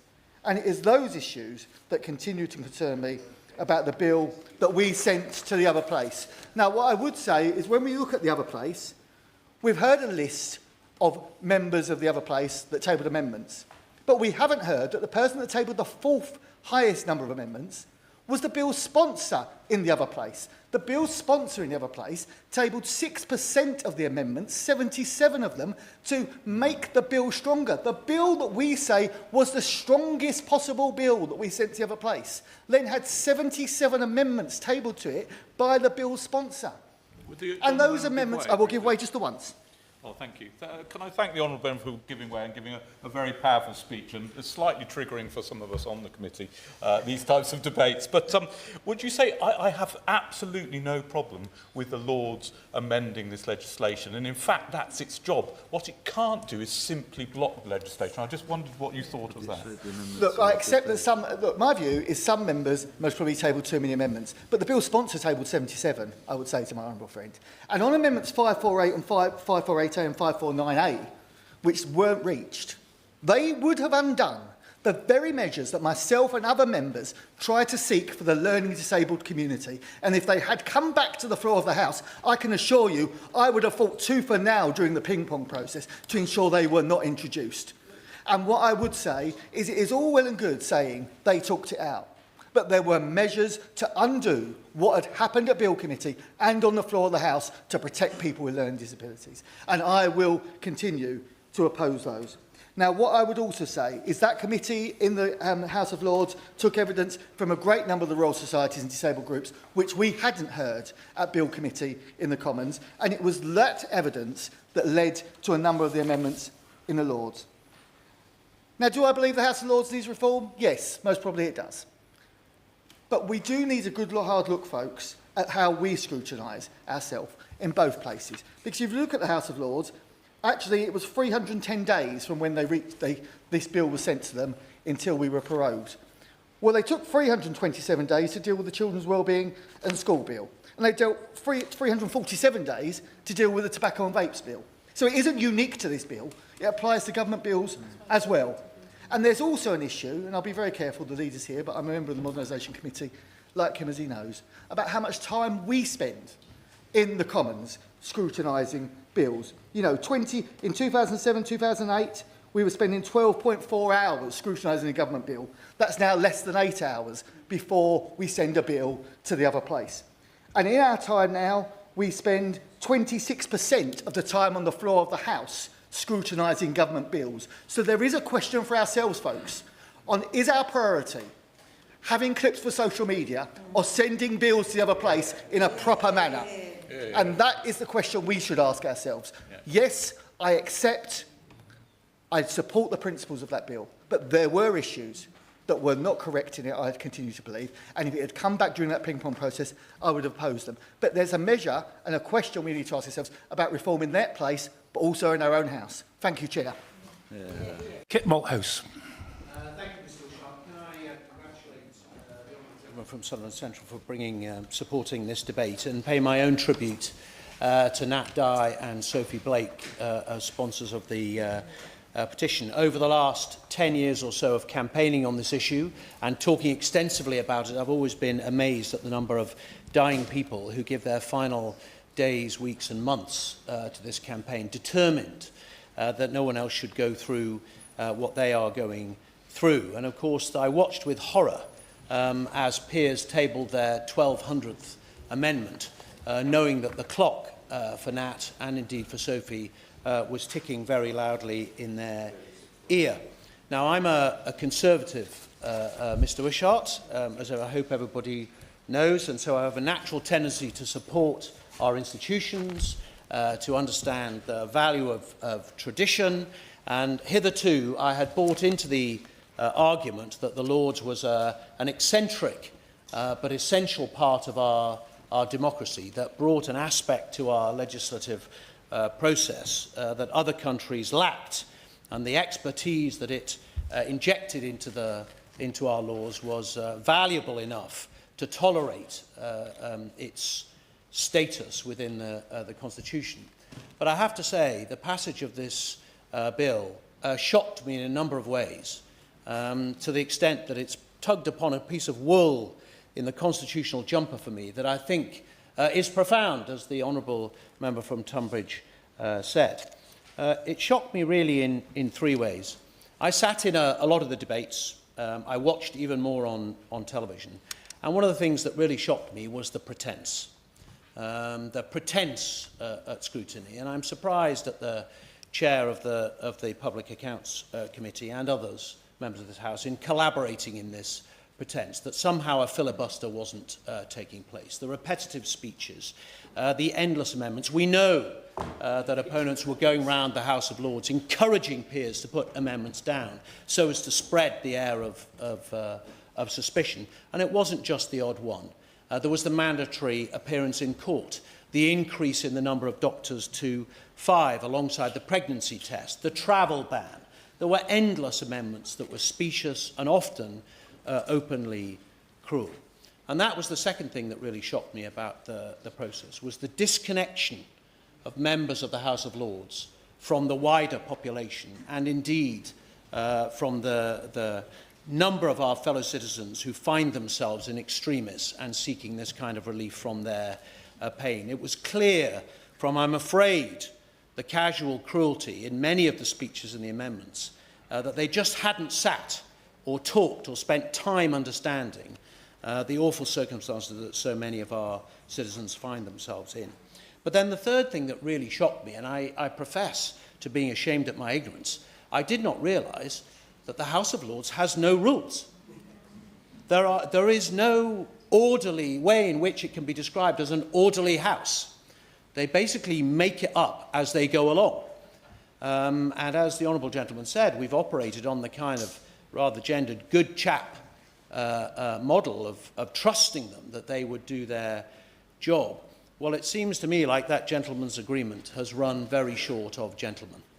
And what I saw again and again on Friday after Friday, and don't forget, in the demand for this scrutiny, the number of Fridays was increased very significantly so that they could get to a job, was a small cadre of peers who were determined by any means, by cheating, as Rod Little said, to block the bill.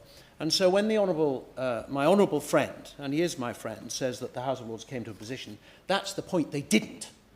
They were prevented from coming from a decision. Now, I would have accepted if the House of Lords had voted against, if they'd come to a decision, if Parliament had decided to finish the task that had been set by the British people and come to a decision, but they didn't. A small number of peers, some of whom had been specifically rejected by the electorate just a few weeks earlier, decided to block it for God knows what reason. So, Mr. Chairman, I have 3 questions, and I'm very pleased that the Leader of the House is here, because I know one of his duties, alongside liaison between the Government and the House, is the defence of the House of Commons, and in particular the defence of our rights as backbenchers, to consider this question of mandate and conscience. And 3 questions. 1, if the bill is reintroduced, will there be time given for it to complete all its stages in this session in this House? Secondly, could he confirm that the Parliament Act will remain the settled safety net, as it has been in the past, not to force a result, but to ensure that a question that has been asked of the House of Lords has to be answered, that it cannot just be refused?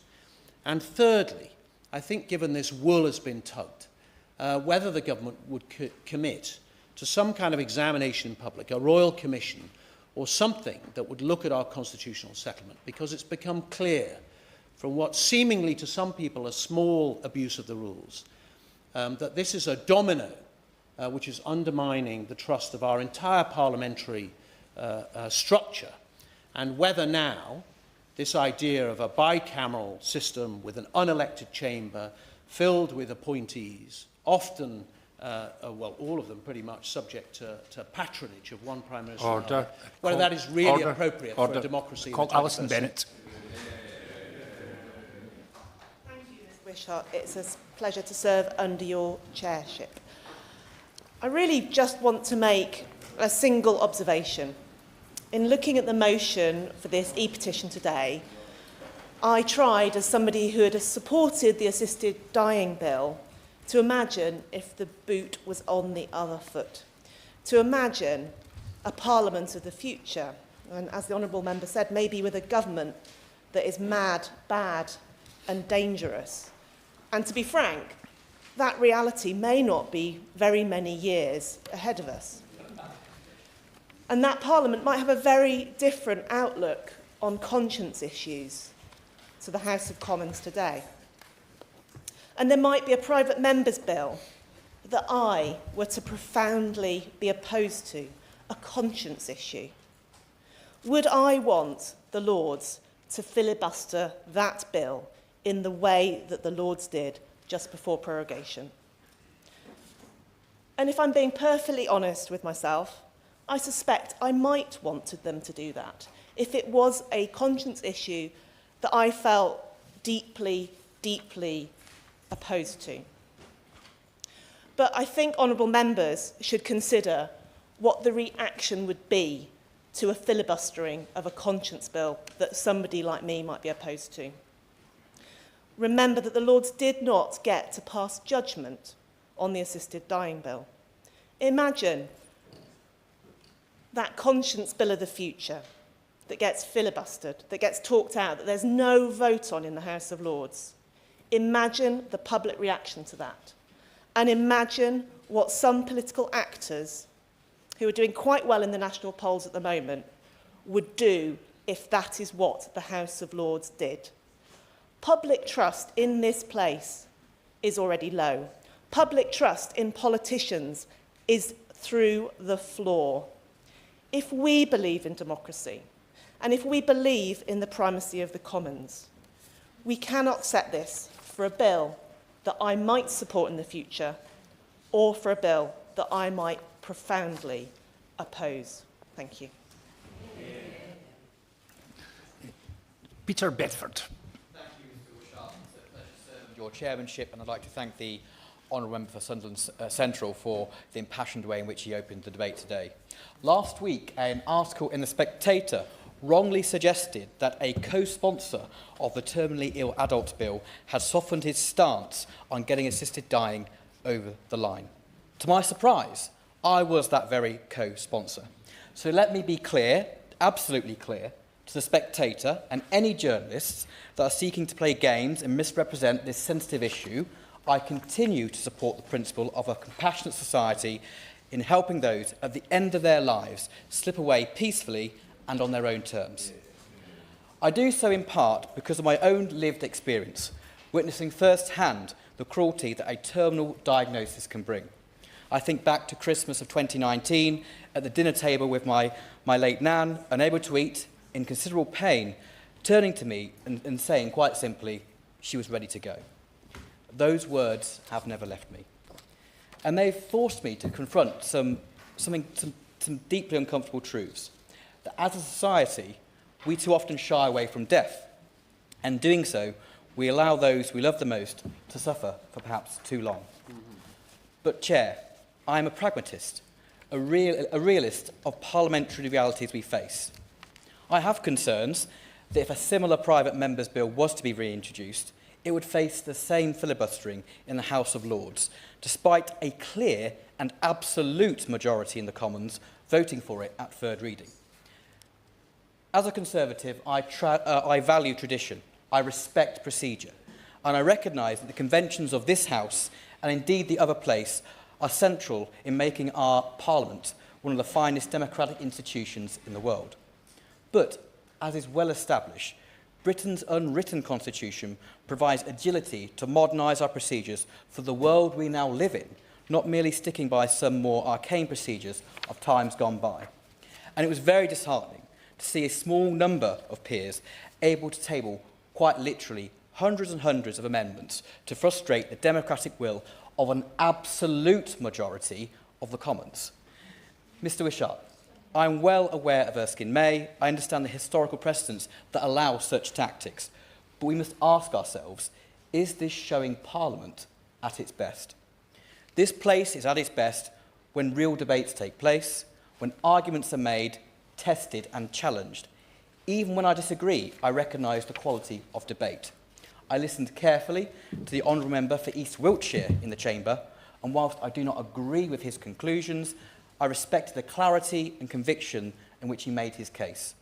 In the other place, Baroness May set out her opposition in a similarly considered and coherent manner. And on my own side of the argument, colleagues such as the Honourable Member for Spen Valley and my Honourable friend, the Member for North West Hampshire, spoke with equal seriousness and compassion in their speeches. This is Parliament at its best. It is not at its best when these bills are simply spoken out. It is not at its best when process replaces principles. And it's certainly not at its best when debate is prevented. Because the bill, whatever one's position on it, was certainly not lacking in scrutiny. It passed through the House with numerous amendments, each debated and voted on. It was considered for more than 100 hours in the Commons alone, more than most pieces of legislation, which often receive just a few hours of debate at the fag end of a plethora of UQs or ministerial statements, and rightly so. No, I'm going to carry on because of time. In the other place, 13 of the 14 allocated private members' bills were dedicated so that amendments could be discussed fully and in a proper way. And yet, despite all of that, we saw a situation where a select few were able to not simply oppose, but to shut down debate altogether, and this should concern all of us. So whatever side of the debate honourable members stand on in respect of this bill, if we want our constituents to have confidence in our parliamentary democracy, then we must ensure that the right to debate, the right to make considered decisions, is not lost to procedural dark arts. That is what the public expect of us. And that is what will ensure that this place continues to be one of the most respected democratic institutions in the world. Liam Conlon. Thank you. To serve under your chairship, Mr Wishart. I'd like to thank my honourable friend, the member for Sunderland Central, for the way in which he opened the debate today, recognising, as we all do, the different perspectives that are held on this debate, and to the petitioners. When I first wrote to my constituents in Beckenham and Penge about the reasons why I voted against the bill, I said that the debate was not one in which there were really two sides, but rather multiple perspectives. Members and our constituents may have one view about the principle of assisted dying and another view about the specific bill that was put before us. 18 months on, they may have another view again about whether members in the other place were within their rights to scrutinise it as robustly as they did. What is clear is that everyone who engaged in the process has been motivated by the desire to reduce suffering. That was the driving force behind every vote, every speech and every amendment we saw in both houses during the time the bill was before us, and the petition we are now discussing today is no exception.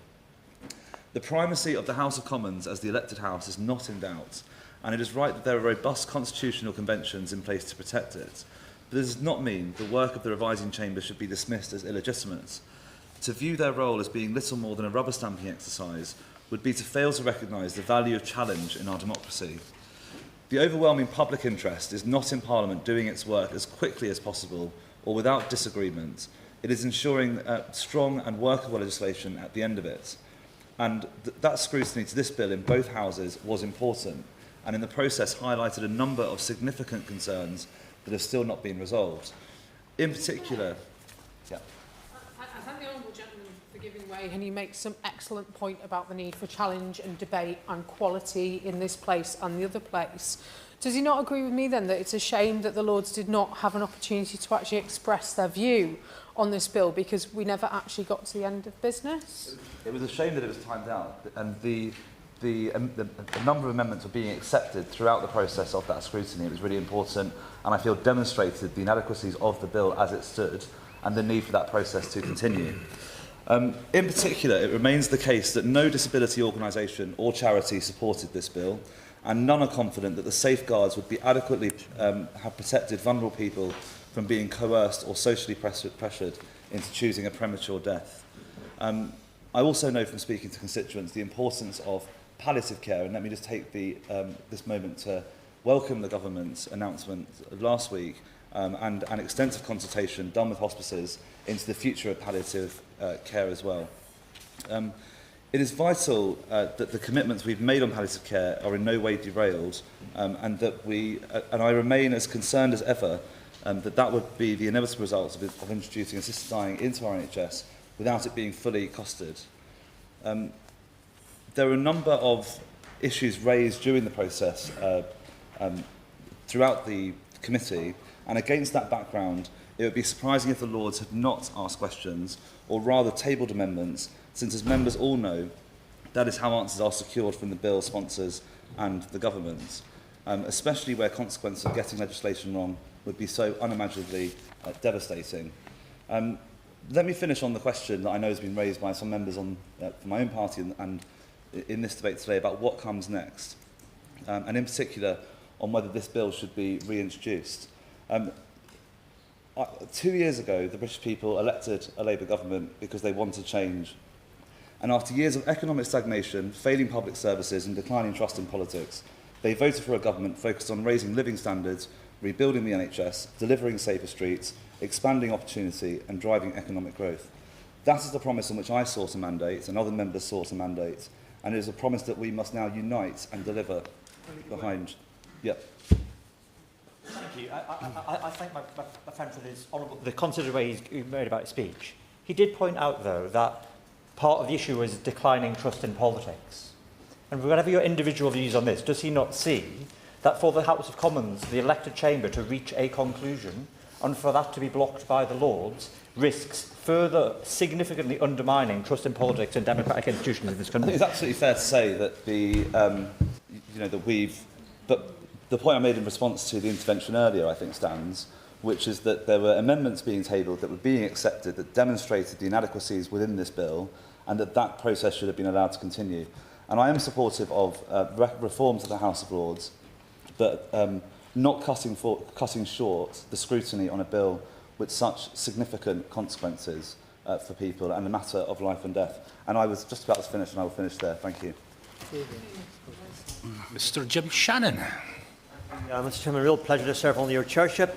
And can I refer members to the 2019 report, which was produced by the Constitution Committee, the legislative process, the passage of bills through Parliament, summarises well the roles each House of the Parliament plays, which I think is instructive for us when considering the petition before us today, and I quote it: "The House of Commons usually addresses the policy and politics of bills, while the House of Lords tends to focus more of its scrutiny on the details and technicalities.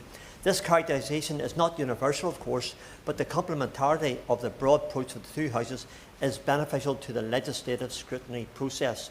Similarly, Erskine May of Part 2, Chapter 11, Paragraph 11.4, concerning the rights and functions of the House of Lords says, and I quote, "The House of Lords, as the unelected chamber, recognises the primacy of the House of Commons. It does, however, retain substantial powers, particularly over legislation."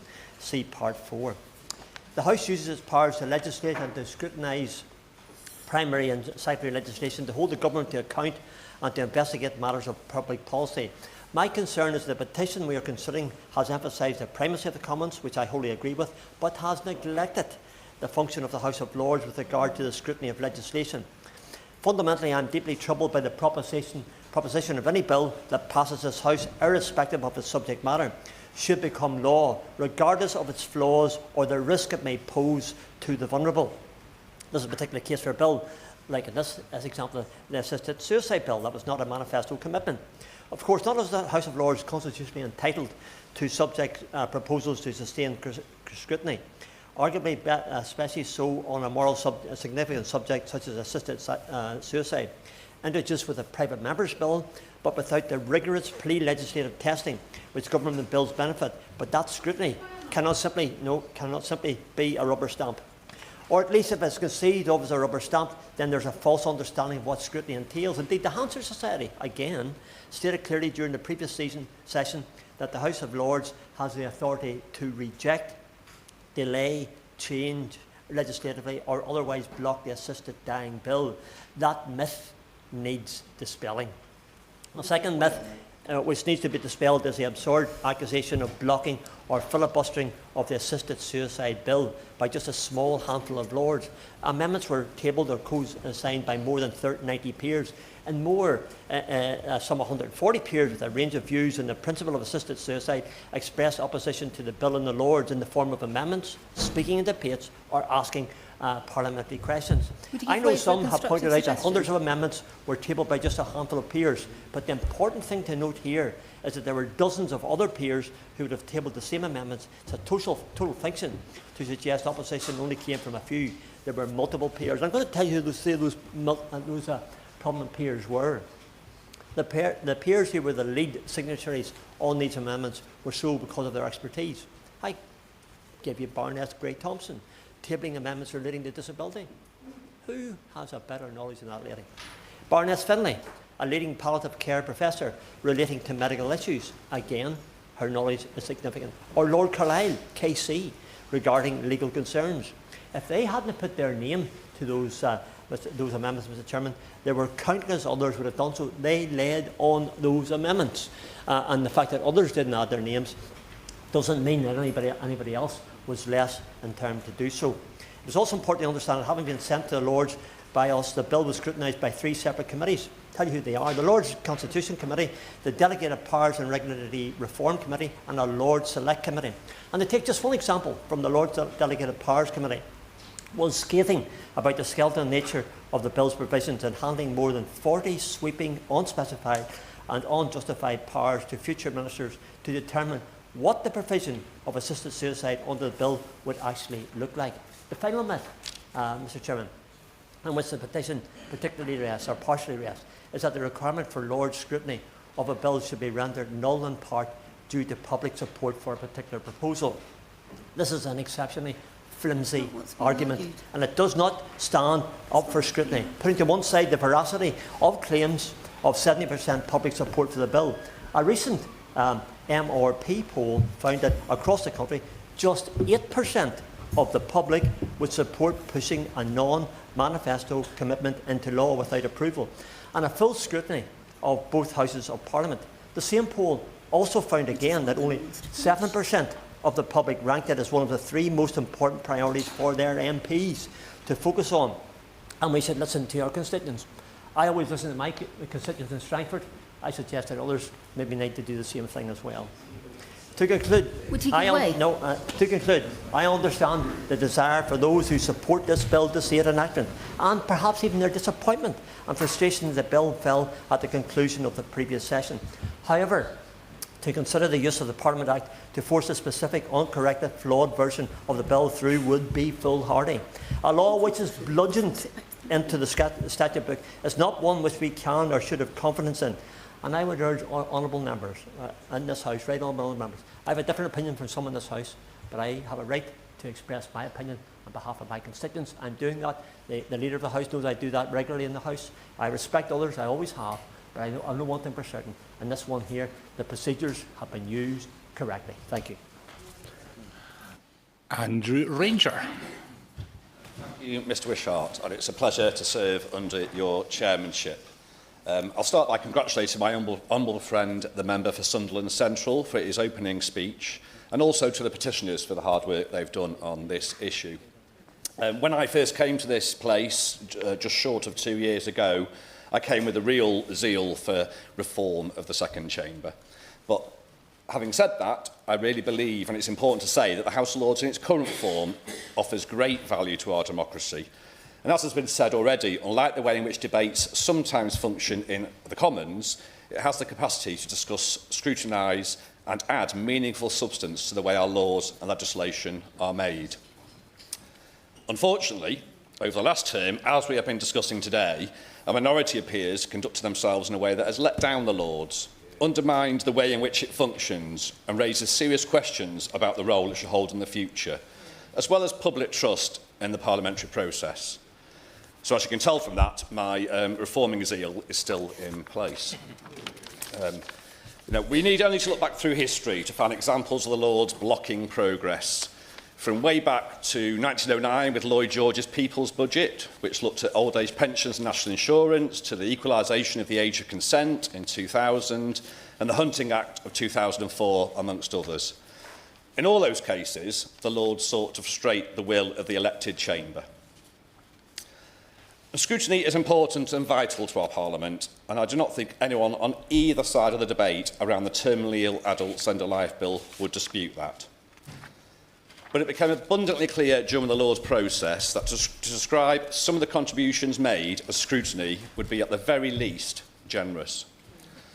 We had speeches that were near identical in content and adding nothing new to the debate, amendments tabled for the sake of amendments, and the use of egregious statements.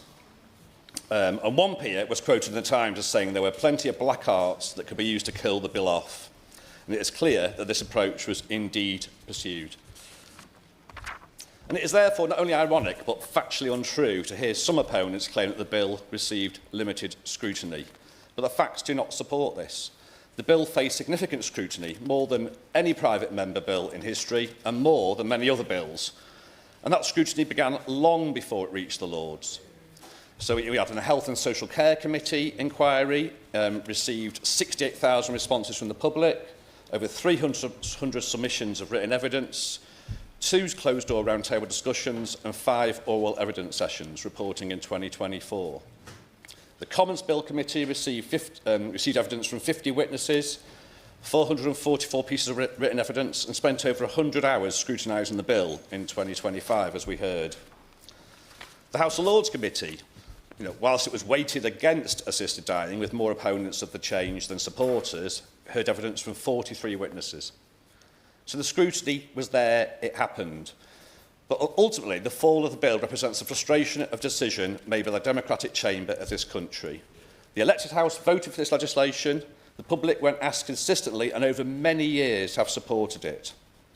I have been clear that I will support in whatever way I can the effort to ensure the bill is given its rightful passage through both houses of Parliament and becomes law, as is the will of the elected chamber and the will of the majority of the public.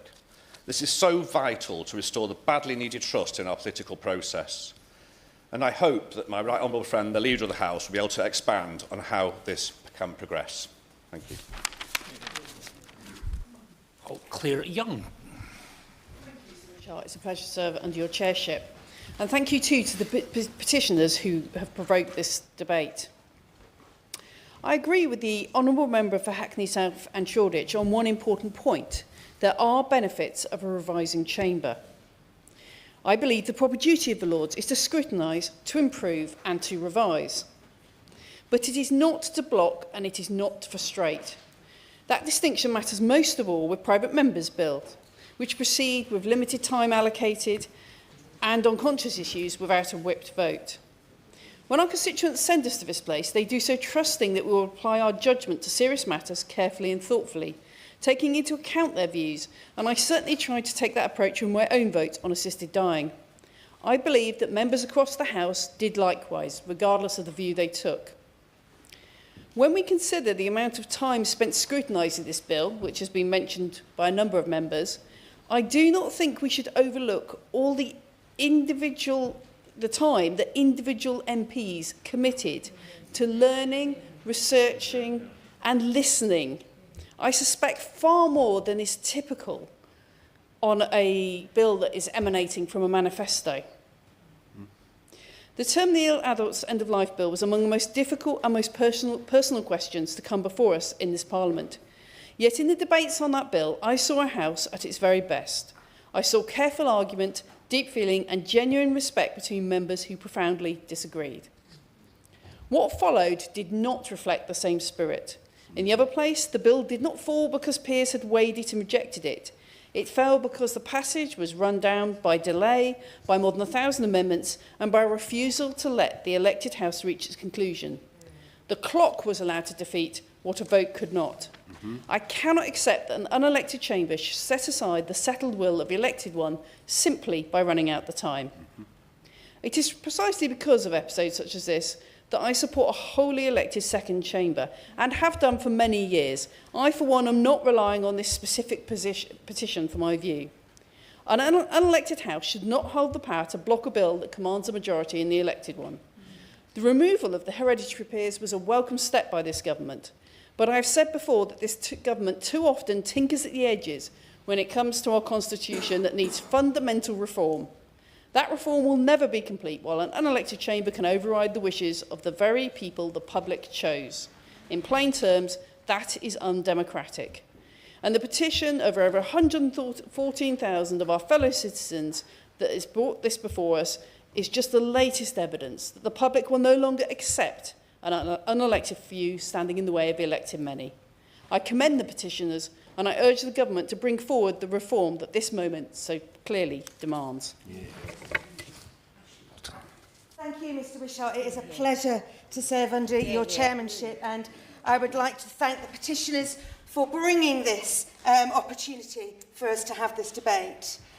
I know we are all mindful of the sincere and strongly held views that led to this petition. The debates we held in the last session on the terminally ill adults end-of-life bill in both houses were consistently heartfelt and moving, with people often speaking from real difficult experience on both sides of the debate. They also provided a chance for many people outside of Parliament, in many cases for the first time, to talk about the reality of death and dying and what compassionate and respectful care should look like as people move towards the end of their lives. As some honourable members will know, I have an actual first-hand experience of being given a terminal diagnosis.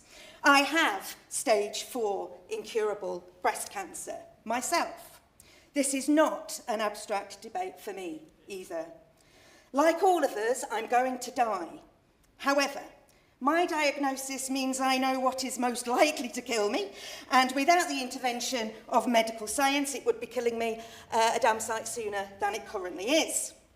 But while this doesn't necessarily give me any more wisdom, it does perhaps give me a certain clarity on the issue of end-of-life care.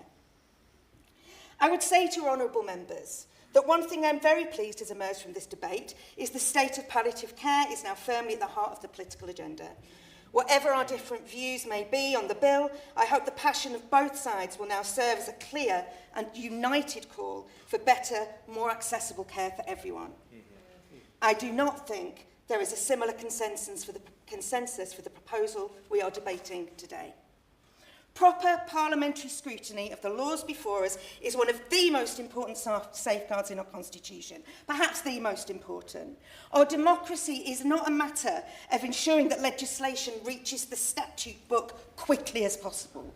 That is not why we or our colleagues in the other place were given the privilege of serving in this place. It's not why every single one of us takes so much care over the decisions we take, the speeches we make, and the causes we champion, or why we sit late into the night to ensure every voice is heard. As time-consuming and as uncomfortable as it can sometimes be, our legislative process was deliberately designed to allow opportunities for challenge, scrutiny and improvement. They are a feature, not a bug. The petition argues that because MPs have voted for a bill and opinion polls suggest public support for the principle, the government should have used its powers to ensure that the bill progresses. I disagree. Parliament's role is to pass the best possible legislation, not to vote on a principle and let the detail work itself out later. Sometimes our work begins with campaigning, but ultimately, Mr. Wishart, we are legislators dealing with detail and specifics. MPs, peers and ministers share a responsibility to uphold the integrity of Parliament, not as a matter of a dry academic principle, but that bad legislation has truly terrible consequences. I won't, there isn't time. And once we begin asking governments to override democratic protocols or decide the scrutiny of the revising chambers should be optional, we create a precedent. Constitutional principles must apply consistently. We have the constitutional arrangements we have because it's our responsibility to consider not only the outcomes we want today, but the outcomes we might not want tomorrow. And this petition is specifically about the role of the House of Lords. I'd like to say that in my time as a minister, it was a very great honour to work alongside members drawn from the red benches as well as the green. Peers are our colleagues, not our enemies or rivals. And the Lords as an institution has made a vast contribution to the work and the reputation of our Parliament. There is no doubt whatsoever about the primacy of the elected House, which is why peers do not vote against legislation that secured a mandate from the public by being in a government manifesto. In fact, they rarely vote against legislation at all, and as we've heard, did not vote against this bill.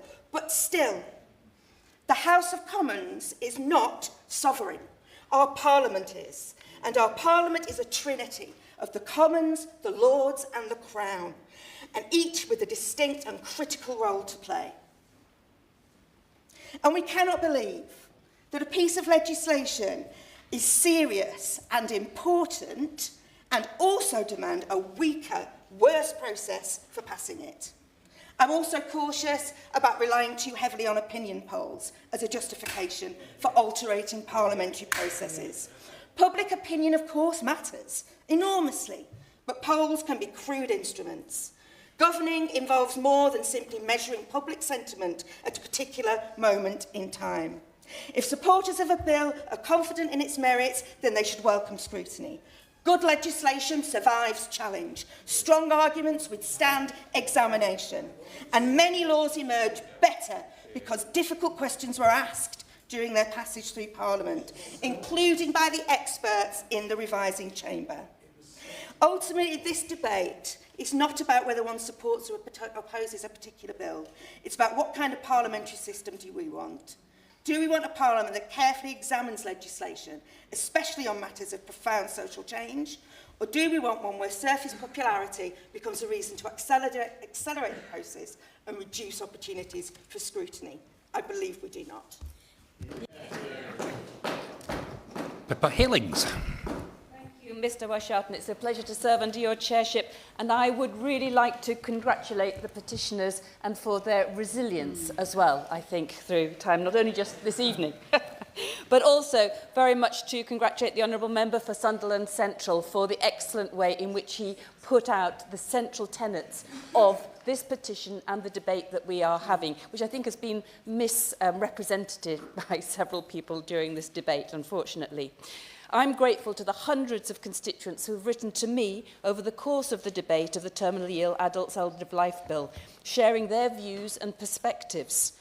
And I also want to pay respect to all those who provided compelling, powerful and emotive evidence and personal testimony to what they think should be the choice available to people with a terminal diagnosis in their dying days.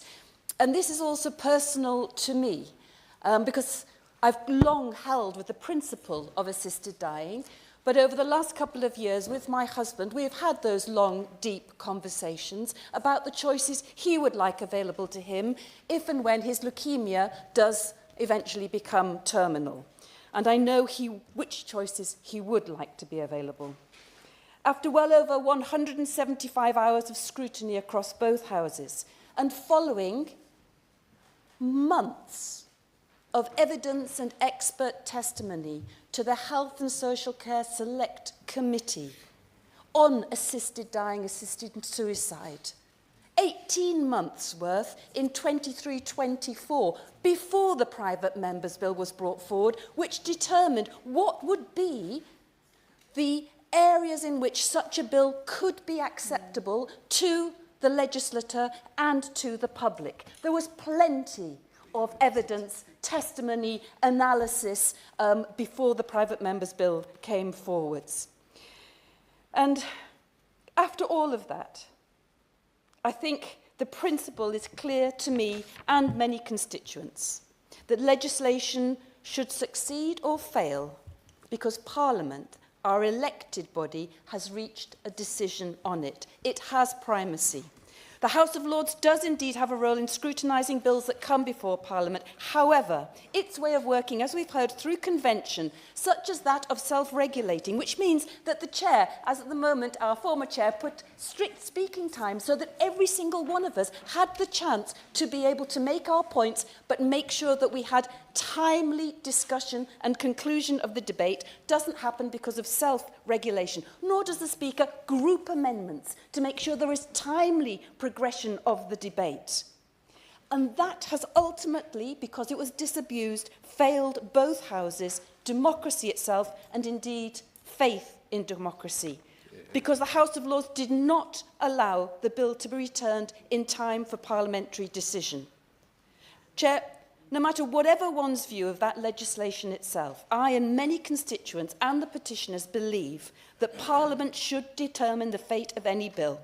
And therefore I ask the Leader of the House if he will seriously consider the reform that is now needed of the procedures for the timely passage of bills through Parliament, and also his view of the relationship between both houses and the fact that we can no longer have an unelected House of Lords which frustrates the will of the House of Commons. Yeah. Jim Allister. Richard, when the Honourable Member for Sunderland Central introduced this debate, he said it was not a debate about the assisted dying bill, and then proceeded for the next 25 minutes to talk about little else. It is quite clear that many of the supporters of that bill, out of a sense of cherished resentment of the House of Lords daring to do their job come to this House today to give vent to that. And with some of them, of course, it dovetails with their aversion to the very existence of the House of Lords in the first place. But as the honourable member for West Lancashire, in the most compelling and effective speech of this debate, pointed out, when we talk about parliamentary democracy, we don't have the luxury of just talking about the House of Commons. Ours is a bicameral situation. We have a House of Commons elected and we have a House of Lords, and both have an essential, irrefutable function in passing the laws of our land. And that is a fundamental component of our parliamentary democratic situation. It may cause some to resent the existence of that House, but it is the reality. And the reality is that just as we as members of this House are entitled to have our say, to vote as we please, so long as they exist, members of the House of Lords have the same right to express themselves, to move amendments, to speak to amendments, and to ultimately, if they ever get to the end of that process, to vote on amendments. That is how that place works, for better or for worse. And I must say to this House, I suspect many who have complained the loudest about the functioning of the House of Lords, if in 2 or 3 years' time we had, say, a reform government or a Conservative government which decided it was going to extract the United Kingdom from the European Convention of Human Rights, the very people complaining loudest today would be people cheering on the House of Lords as they attempted to filibuster that. So I think we do need to dissect and discover things aren't quite as altruistic as some would have us believe. There's a lot more self-interest at play. And the self-interest at play is this. What this complaint comes down to is this, that it amounts to a desire that an unsafe bill should have been forced into law nonetheless. That's the real complaint. And of course it is the function of the House of Lords to apply rigour to scrutiny. And I salute them for the rigour that they supplied, and for the many very notable peers with expertise far and beyond anyone in this chamber on these issues. And wasn't it so obvious that there wasn't a single Royal Society of any of the expert groups who supported this bill, just as there wasn't a single member of this House elected on a manifesto to support this bill. And yet we have this cry that though no one was elected on this manifesto, this should be railroaded through. Where's the democracy in that? And let's be very clear. Then we have this demand, this audacious demand, to use the Parliament Act to ram it through. A Parliament Act that has never been used for a private member's bill, only ever used for government bill. If we take scrutiny seriously, then we mustn't bring Parliament into disrepute. And passing a flawed bill that allows the state and doctors to end vulnerable lives would most certainly bring Parliament into disrepute. And this was a bill riddled with flaws. My goodness, look what the Delegated Legislation and Regulatory Reform Committee said. Good-natured debate. We've allowed everybody to be heard when they speak. I think Mr Alistair expects to have the same sort of courtesy too. Mr Alistair. Thank you for your protection. I wasn't certain I needed it, but I'm very glad to have it nonetheless. This is a bill so eminently flawed that the Delegated Powers and Regulatory Reform Committee was eviscerated it. They said it was a bill which relied so much on delegated legislation that proper scrutiny was difficult. This was a shell of a bill to give future ministers the right to make all sorts of life and death decisions on this most critical issue, supposedly, of conscience. It was an appalling piece of legislation, flawed by the evidence of the number of amendments had to be moved by its own supporters and then tried to be counteracted by its own supporters in the House of Lords. The thing was a farce, and I think the House of Lords did it a great service by putting it out of its misery. We now move on to the front bench speakers, and first is Lisa Smart for Liberal Democrats. Thank you very much indeed, Mr Wisher. It's a pleasure to serve with you in the chair. We've heard this afternoon compelling, passionately made arguments from across the House in relation to the Terminally Ill Adults End of Life Bill and its progress or lack of progress through Parliament. This is a really important topic, and it generates strong feelings and absolute clarity of thought from some, but it really should require nuance and understanding from all of us. What we should be able to agree on is that the other place has a vital role to play in the scrutiny of legislation, but also that when elected MPs vote for a bill and the public back it, it should be able to become law. The petition we're talking about today was signed by over 114,000 people across the country, including 214 of my constituents in Hazel Grove. Many hundreds of my constituents wrote to me on both sides of the assisted dying debate, and I'm grateful to each of them for the time they took to do that. Because their participation, whether in parliamentary petitions or in writing to their MP, matters, because it highlights that so many people are paying attention. I particularly welcome those petitioners who were in the public gallery this evening. The fact that so many people signed this petition, many of whom were from constituencies whose MPs hold very different views on the legislation that prompted it, showcases that this is not only about one bill, it's about something bigger. Because when a bill is prevented from passing through Parliament by the House of Lords, it isn't just scrutiny.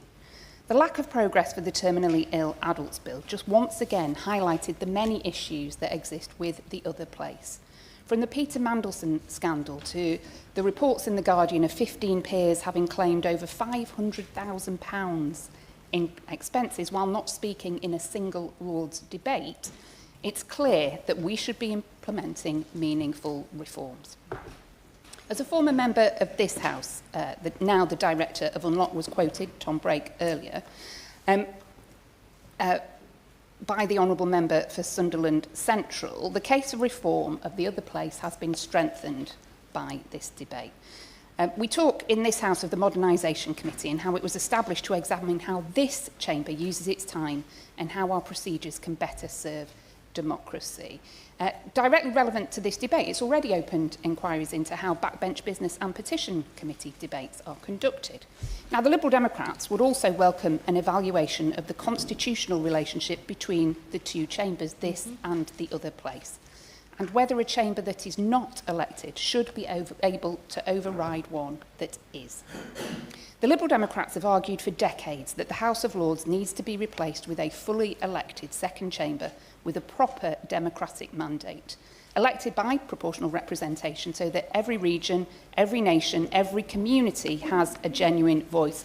And I welcome some of those new travellers on the path to that cause who've outed themselves this afternoon. Those who make the law should be accountable to those who must live by it. Now, we on the Lib Dem benches welcome the House of Lords Hereditary Peers Act, which removed the remaining hereditary peers. Now, while it's pretty timid and tightly written in nature, it was long overdue. However, removing those peers from being legislators for life is not enough and cannot call itself truly meaningful Lords reform. Having a chamber that remains unelected, still shaped by prime ministerial patronage and still capable of blocking the will of this House felt wholly satisfactory in the last century, never mind this one. Now, I agree strongly with the remarks of the members for Stroud, Hammersmith and Chiswick, Thornbury and Yate and Sutton Coldfield But I feel the speech of the afternoon was made by my honourable friend, the member for Mid Sussex, who gave a belter of a speech about the importance of trust in politics and the role we all have to play in maintaining that for our constituents. The government has announced a removal of peerages bill, and I welcome that too, as a step in the right direction, albeit it's another tiny and timid step that fails to rise sufficiently to the moment. There remains an untaken opportunity to deliver the long overdue reform of the other place. My Liberal Democrat colleagues and I stand ready to play our part, and we urge the government to show the same resolve. Senator Frontbench spokesperson John Lamont. Thank you, Mr Wishaw. It's a pleasure to serve with you in the chair. Can I begin by congratulating the member for Sunderland Central, my colleague on the Petitions Committee, for moving this debate on behalf of the committee and the petitioner. I can also thank the more than 100,000 people who signed this e-petition. Whatever view members take on the arguments advanced by the petition, the number of signatures demonstrates the strength of feeling that exists on this issue and the importance of Parliament engaging seriously with those concerns. I also thank all members who have contributed to today's debate. We have heard thoughtful and strongly held views from across the House, reflecting both the significance of the legislation that prompted the petition and the wider constitutional questions now before us. It is important, Mr Wishart, to recognise that this petition arose from the concerns about the progress of the Terminally Ill Adults End-of-Life Bill, a private member's bill. However, today's debate is not ultimately about the merits of assisted dying. It is about parliamentary process. Specifically, it's about whether Parliament should change the way it approaches legislation where a private member's bill has secured support from MPs. The petition argues, in essence, that where a private member's bill has support from MPs and the public, the government should do everything within its power to ensure that it has sufficient time to complete all of its parliamentary stages. What is sometimes overlooked is that this is not simply a request for more parliamentary time. It is effectively a request for a new constitutional principle. That where the concept undermining a private member's bill secures sufficient public support and a Commons majority, the government should take active steps to ensure its passage despite significant unresolved issues. That would represent a significant departure from our existing constitutional arrangements, under which scrutiny, amendment and even failure remain possible outcomes of the legislative process. Now, I do not believe that public support, however significant, particularly measured by polls rather than at the ballot box, can be a substitute for proper parliamentary scrutiny. Parliament's role is not simply to facilitate legislation. It is to examine legislation, challenge legislation and improve legislation before it becomes law. The petition also raises questions about the role of the House of Lords, and it's important that we approach those questions accurately. Some have suggested the Lords somehow acted improperly by failing to return the bill to the Commons. That assertion is not supported by the constitutional authorities. Happily give way. I'm extremely grateful, but I'm a friend. I didn't participate in the debate, Mr Wishart, because I wasn't able to be at the beginning, but I've heard many speeches. And in a number of those speeches, it's been suggested that this bill received unusual levels of consideration. That is simply not so.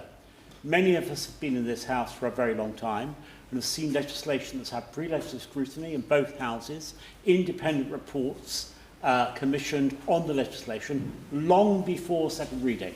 This bill had none of that.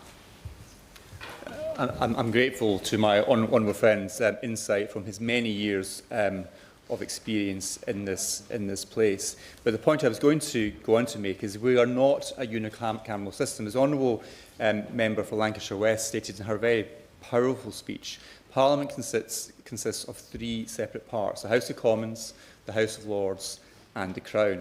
The House of Lords is independent from and shares the task of making and shaping laws. The House of Lords Constitution Committee made clear that it was constitutionally appropriate for the Lords to scrutinise, amend or reject the bill. The Hansard Society similarly confirmed that the Lords has the authority to reject, delay or otherwise block legislation of this kind.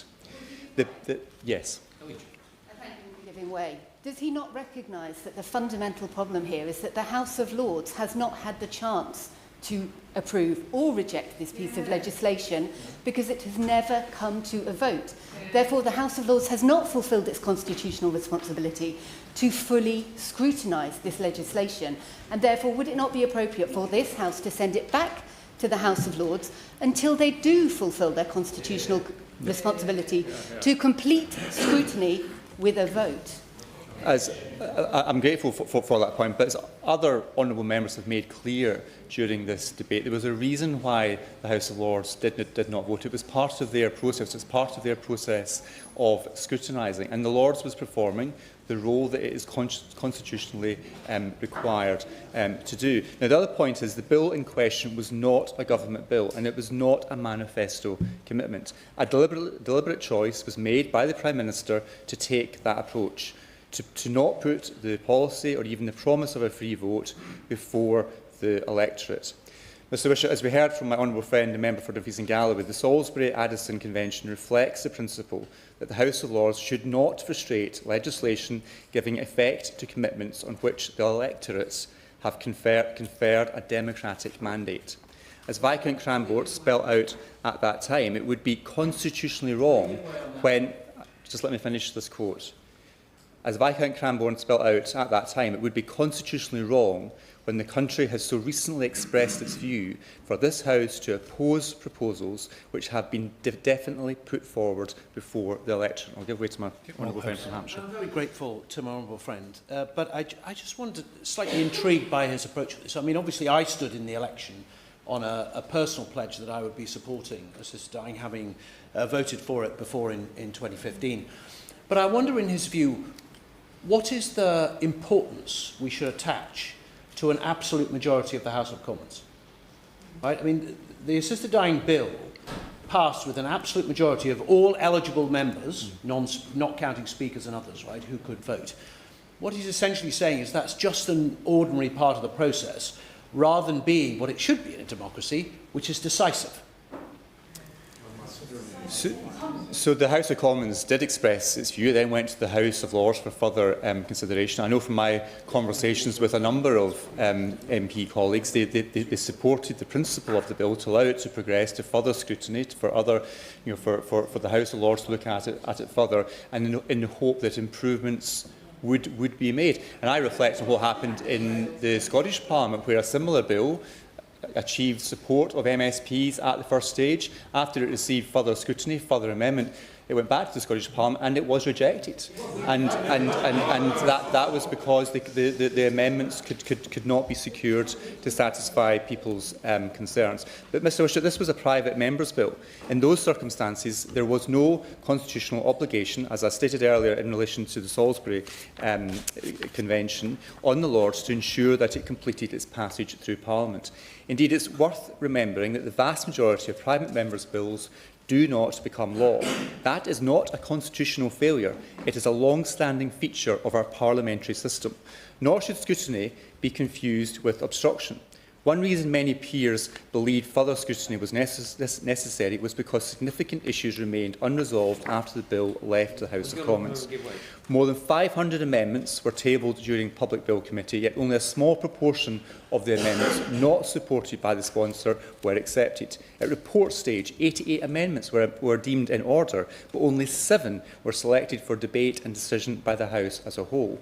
This was a wrong approach to take. The breadth of concerns underpinned by expert testimony should have prompted deep reflection on what more needed to be amended. The Cabinet Office's guide to making legislation is very clear. If a private member's bill is to make it onto the statute books, as far as possible, amendments should be made at committee stage in the First House. It is therefore hardly surprising that many peers concluded that further scrutiny was required. Indeed, several members indicated during proceedings that they expected the House to undertake detailed scrutiny and improve the legislation where necessary. The Lords therefore performed precisely the role that many MPs expected it to perform. It is also important to recognise the nature of the concerns that were raised. That was not simply a handful of peers attempting to delay legislation. More than 140 peers expressed opposition to or serious concerns about the bill. Those concerns came from individuals with substantial expertise, including former leaders of the medical profession, senior NHS figures, specialists in psychiatry and palliative care, legal experts and representatives of vulnerable groups. Whether one agreed with their conclusions or not, those concerns deserved careful consideration. That is exactly what parliamentary scrutiny is intended to achieve. Now, some supporters of the petition have pointed to opinion polling as evidence that Parliament should ensure legislation progresses. Public opinion is, of course, important. Members of this House are elected to represent the people who send us here. But our constitutional system has never operated on the basis that polling alone determines whether legislation becomes law. Parliament is a representative democracy, not a system of government by opinion survey. Members of both houses are expected to exercise judgment, consider evidence, scrutinise proposals and weigh consequences. If legislation were to acquire a special constitutional status simply because it polled well, we would fundamentally alter the balance between public opinion and parliamentary scrutiny. I'm short of time, so I'm not going to take any more points. That would be a profound constitutional change, and it is not one that should be undertaken lightly. In closing, Mr Wishart, I thank again those who signed the petition and all those who have contributed to today's debate. While there will undoubtedly remain differences of opinion on the specific legislation that give rise to this petition, I hope there can be broad agreement on one fundamental point. Democratic legitimacy and parliamentary scrutiny are not competing principles. They are complementary principles. Public support matters. Votes in Parliament matter, but scrutiny matters too. The lesson we should draw from this debate is not that scrutiny prevented democracy from working. The lesson is that scrutiny is democracy working. The House of Lords acted within its constitutional role. Expert concerns were heard. Amendments were tested. Evidence was examined. Whether one supported or opposed the legislation itself, that is exactly how Parliament is supposed to function. Parliament best serves the public, not when it rushes legislation through, but when it takes seriously its duty to examine, improve and, where necessary, challenge legislation before it becomes law. That is how we protect the integrity of our legislative process, preserve public confidence in Parliament and ultimately make better laws for the people we are elected to serve. Leader of the House, Sir Alan Campbell. Thank you very much indeed, Mr Wishart. And can I start by saying it's a pleasure to serve under your chairmanship, and please thank the Father of the House for his contribution too. I want to thank the petitioners for their hard work, and also the Petitions Committee for scheduling this debate, and all the members that have taken part today. This has been a well-attended debate. It makes the case, dare I say, for petitions to be heard in the main chamber, but that's another discussion. Let me say at the outset, I understand the strength of feeling on this issue and appreciate some of the frustration that has come across this afternoon. I want to thank my honourable friend from Sunderland Central for the way in which he introduced this debate on behalf of the Petitions Committee.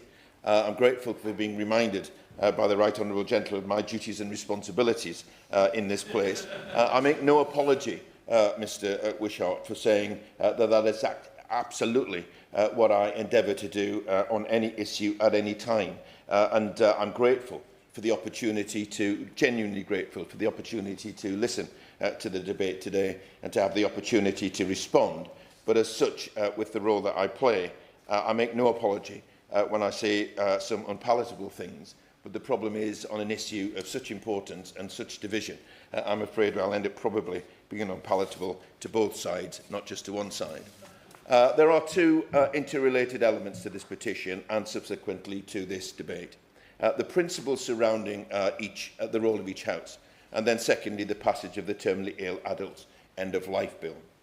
I want to deal with the first, which is the primacy of the Commons. The primacy of the elected chamber, the House of Commons, and the way in which that primacy over the House of Lords is absolutely fundamental to our constitution. It's reflected in the legislation and conventions which govern how Parliament works. For instance, the Parliament Acts of 1911 and then 1949 reduced and then further reduced the ability of the House of Lords to delay legislation against the will of the Commons.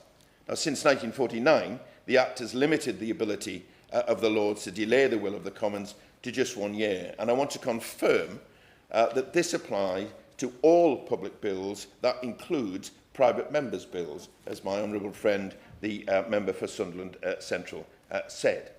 The government's democratic mandate and the primacy of the Commons is also reflected in the Salisbury-Addison Convention. That is, that the House of Lords should not reject at second reading any government legislation that carries out a manifesto commitment, and that the legislation won't be subject to, quote, wrecking amendments, unquote, in its passage. But the key fact here is that the Terminally Ill Adults End of Life Bill was a private member's bill, and therefore, unlike the Parliament Act, the Salisbury-Addison Convention did not apply. The will of the Commons is given precedence over the Lords. But I also want to place on record the government's view that we greatly value the work of the House of Lords in scrutinising and improving legislation. There are many occasions where the members of the other place have drawn on their experience and expertise in their field, whether it's law, science, public service, military matters, or indeed medicine, to bring a depth of scrutiny to legislation, which sometimes the Commons is unable to do. A great deal of legislation is significantly improved because of the patient, rigorous work done in the Lords, and the government does not have any plans to further curtail the ability of the Lords to scrutinise legislation passed on by the Commons. It seems to me that their rules, in terms of their rules, it is for the Lords to decide what their rules are. And I have to point out that even if the government set about trying to change the rules, the government does not have a majority in the House of Lords, and we need to bear that in mind. But, and I think it's a very big but, there clearly needs to be a balance between how scrutiny takes place and how rules and conventions are respected. Because I say this, that history shows that where the Lords overrides the expressed will of the elected House and is considered to be preventing legislation from completing its stages, pressure builds to revisit those rules and conventions. And that is one of the first and last times, I think, that I'll ever have agreed with Tom Brake. I want to turn now to the Terminally Ill Adults Bill, and I'm not going to rerun the bill and the progress of the bill and who was right and who was wrong, but it was and it remains an issue of profound ethical and personal importance to many. As is the Convention for Matters of Conscience, the government maintained a neutral position throughout the passage of the bill, except to ensure that should it have passed, then the government would assist to make it workable, and that position has not changed. All MPs and peers, including government ministers, will have had their own personal views, and it is right that as MPs we had a free vote in relation to the bill. And on 2 occasions, at second reading by a majority of 55, and then at third reading by a majority of 23, the Commons, including myself, supported the legislation. In the Commons, the bill received over 500 amendments, and as we've heard, was in committee for something like 100 hours. Many of those amendments, as we've heard, were agreed. Now, in the Lords, there were more than 1,200 amendments, and there are some key differences, of course, in the way that the two houses can deal with those hundreds of amendments. But I have to say that I suggest that some of the members of the Lords who spent their time putting down amendment after amendment and spending time urging that they be debated, they genuinely believed that the bill that left the Commons was not of merit and that the bill was flawed. So they do have a right to scrutinise legislation, and they used that right. I heard some of the examples that were given of some of the amendments that, quite frankly, ran the risk of making this process rather farcical. But there were many, many others that were genuine and sincere attempts to make it right. Behind all of this, of course, is an issue which is central to private members' bills, and that is the question of time. Because unless private members' bills rules changes, any private members' bill, whether it's in the House of Commons or in the House of Lords, can be timed out because it's simply to be talked out. And the member for North West Hampshire, I think, said that if this happens again, or in retrospect, shouldn't the House of Commons, shouldn't the government have made time for this? But I would remind him that there was time in the House of Commons. The bill did pass the House of Commons. It wasn't in the House of Commons that we had the problem. It was in the House of Lords that we had the problem. But it is a matter for the Lords themselves, where the bill had 90 hours and 45 minutes of debate. As private members' bills, both in the Commons and Lords, it is to a large extent the bill's sponsors who decide how that time should be used. As it was in the Commons stage, that time was allocated and used in such a way, and it was true in the Lords as well.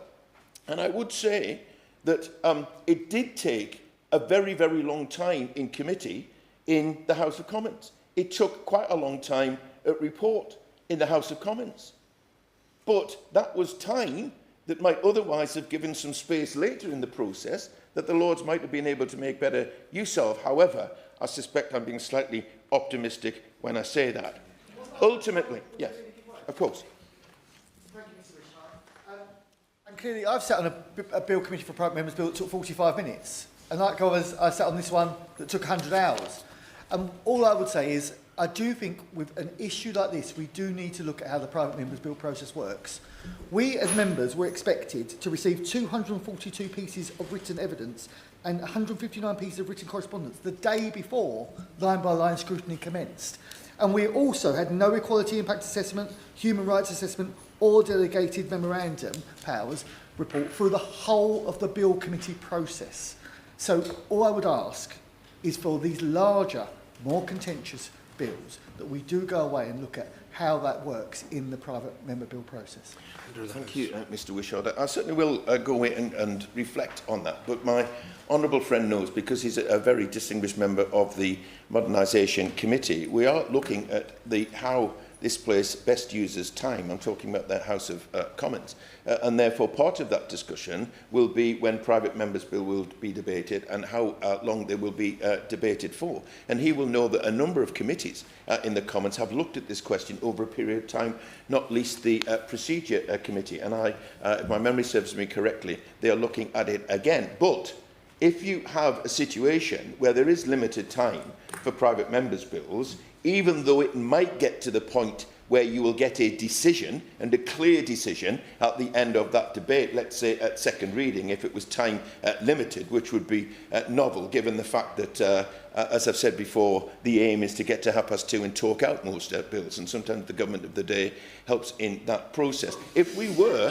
well, it does. It's not a shocking, it does, because it is part of the way in which PMBs, private members' bills, are dealt with, and you know, the more I look at it, I'm not sure they're necessarily fit for purpose. But if we were to get to that point, it wouldn't address the issue of my honourable friend about how long he takes, how long the House should take to consider these matters. Let's say, for example, at second reading, this House rose to the occasion at second reading. If you recall, there was a great fear that there would be this great row and it would show the House at its worst. The House actually rose on that occasion, but it did give at least 5 hours at second reading in order to have that. And I do worry slightly, but if the process was curtailed, but at the heart of it, and I'm not going to comment on this bill in this context, but I am going to say, at the heart of it, members need to reflect on whether the private members' bill is the route for some legislation, particularly where there is a big issue concerned and where there is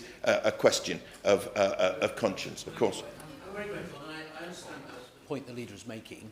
However, it is the case that even, would he agree, that it is the case that even with the private members' bill, if the House of Commons is determined that a bill will go through, even in the face of a government-attempted filibuster, it has tools at its disposal to allow it to do so. So, as he will remember, even in the assisted dying debate, we had to move that the question now be put. So it is the case that if the House of Commons, in convocation, has the majority to override the government, even in those circumstances it can, what we found out in the Lords is that that is not the case. Yes, that is the case in the Commons, where I assume I'm trying to recall the second reading actually, but I assume it happened, where if there's a majority for the bill and a motion to bring the debate to an end, that motion is going to succeed if there's a majority. It doesn't matter what the government of the day says. I was talking about other bills that the government might dispute rather than distinctly private members' bills, where it's a matter of conscience and where there is a free vote. But I think he's drawing out the contrast really, and it's a wider debate about how the House of Lords conducts its business. And as I would say, and I've said it before, at the end of the day, if the House of Lords is going to carry out a scrutiny and is going to be independent, it isn't for the government of the day to set those rules. It might be for the government of the day to look at it in the context of, for example, the Parliament Act, but it's not for the government to set the day-to-day rules. Unless the government did have a majority in the House of Lords, the government wouldn't be able to do that. I think the point that he's making, and I think it's an entirely valid one, is that democracy isn't just what happens in the chamber, either of the Lords or the Commons. Democracy cannot be reduced to a number, whether it's an electoral number at a general election or indeed a number in the chamber.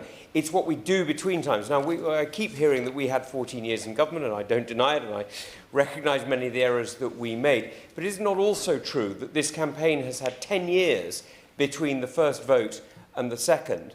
And much of the democratic process could have been done in those 10 years through public debate, public engagement, through lobbying, through engagement and all the rest of it, so reducing it to the actions that have just happened in the chamber, frankly, is reducing democracy to a game of mathematics. Yes, I would say to the right honourable gentleman, however, and this is cold comfort to people who want to see this bill passed and want to see this bill passed soon, or wanted to see it passed and they wanted to be passed soon. This has all been part of that process. If this is taken forward, look, let's hypothetically, I don't want to play hypothetical situations here, but let us imagine, and I have no evidence to suggest this other than it could happen. If one of the MPs who've come out near the top of the ballot in this year's private members' bills decide to pick this bill up and decides to run with it, there are lessons to be learned from this. There are lessons about how you use time. There's a lesson about how wide the scope of the bill is because of the amendments that it will be introduced. There's a lesson about how you deal with the situation, even though it's deeply uncomfortable for them when they get to the Lords. But I would gently say the proponents of the bill and the opponents of the bill, if someone picks up this bill and runs with it and prays in aid the Parliament Act, and as I've said, it is our view that it comes within the scope of the Parliament Act, then there are rules around that too. So lessons need to be learned, as well as what he's getting at, which is about how you actually take public opinion with you and how you build that consensus, which we've heard is built over time. I'm going to take the honourable gentleman. I'm grateful to the leader for giving way. He indicated earlier that in his remarks that he felt that perhaps a private member's bill isn't necessarily the most suitable vehicle for a bill of this nature and gravity. And as someone who has come out fairly high in this year's ballot, I'm very interested in his remarks in that regard. But leaving that aside, does he not nevertheless feel that if the private member's bill is not necessarily the most suitable, given the fact that it has the overwhelming support of the House of Commons, is it not now incumbent on the government to find the time and the means by which this can now be delivered? No, I don't, Mr. Wishart. Although, who's to say the future where the government or a government decides to make it part of their manifesto and actually bring this forward and in that sense deal with it differently. But let me give you an example of why the government wouldn't be right. It's rather unfair if he expects the government, this government, to pick up this bill, or dare I say, if he's hinting that he might pick it up if his bill was to fail. He's been through this before. He had a private member's bill which had quite a lot of public support, actually, and it got through its second reading, and it got to committee stage, and he got through clause 1 of the bill. And the reason why it didn't get any further was because the government that he was a part of, the coalition government, stopped it. So it's a bit rich, if I have to say, in this well-tempered debate, I have to say, it's a bit rich for him to talk about governments picking up bills and running them. Well, he knows full well it's much more complicated than that, the honourable lady. I thank the Leader of the House very much for giving way.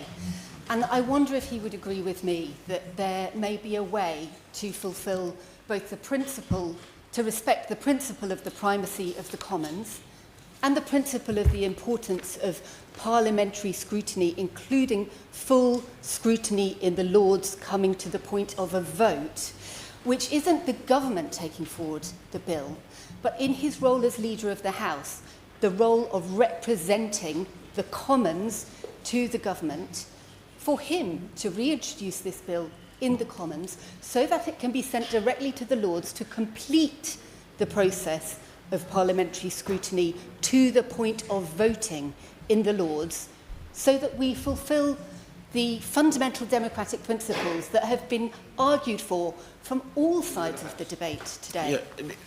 Yeah, the Honourable Lady makes an interesting point, but it's not for me to tell, or the government to tell the Lords how to conduct their affairs. It's not the government's job to pick up this bill, having been through this first stalled, failed stage. As we've already said, we've just been through a round of private members' bill, the ballot again. It is. We'll have to wait and see. She doesn't know. With respect, she doesn't know whether somebody is going to pick up this bill and run with it in the future. I mean, I am the sort of, I would think, I would want to see what happened here. When we talk about private members' bills, changing the law on matters of profound conscience and of social policy, like, for example, abortion, or like, for example, capital punishment. I wasn't around at the time, but I doubt if they got through at the first go. I doubt if it wasn't the subject of a what. Now, I do understand on this issue, many people will rightly regard this as a matter of life and death. It will do. But there were many people at the time who looked at abortion and capital punishment who regarded it as a matter of life and death. So we just have to be slightly patient to see what progress any future private members' bill, if that is the route that's taken, what future would happen. I'll give it one more go and then I'm moving on. I thank the Leader for allowing me to clarify my point. My point isn't in relation to the specific content of this bill.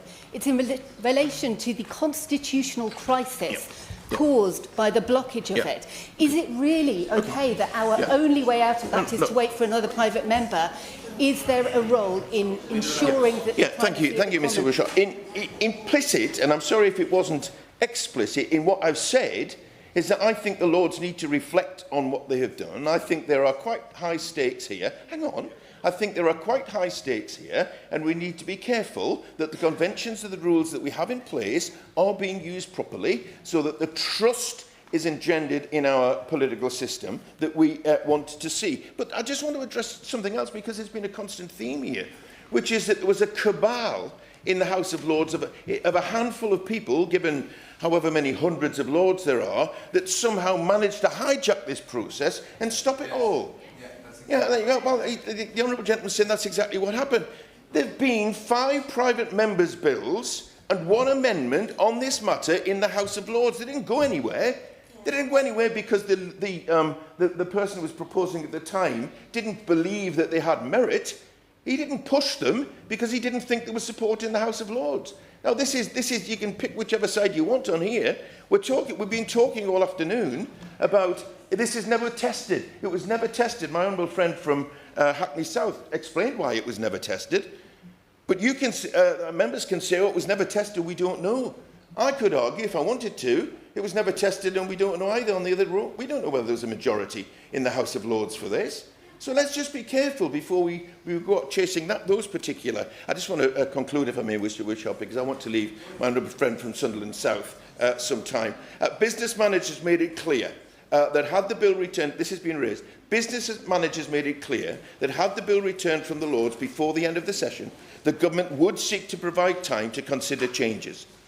As I've already said, the Lords play an important role in scrutinising legislation, but it is clear that people don't view the Commons and the Lords in isolation of each other.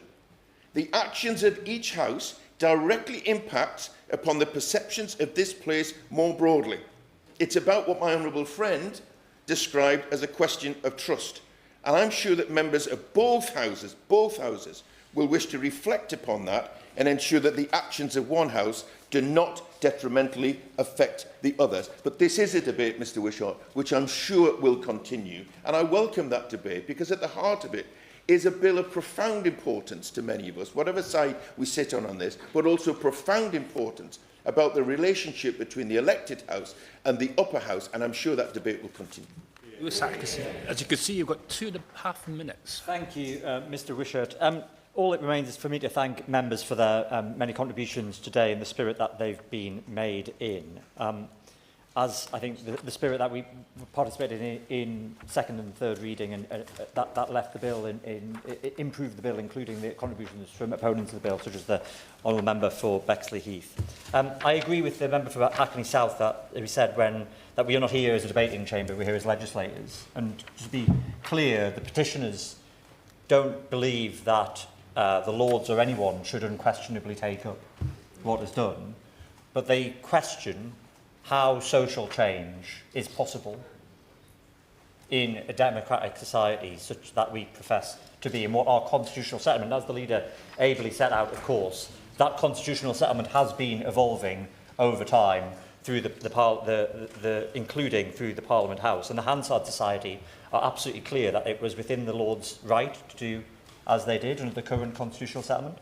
The Hansard Society are also clear that it is that therefore passes the bill back to the Commons, should it be reintroduced, and the Parliament Act would be an entirely appropriate use to do that. And should that occur, let me just be clear one thing, because there's been some suggestion that that would force the bill through without amendment. There would again be opportunity for the Lords to consider and pass amendments to the bill.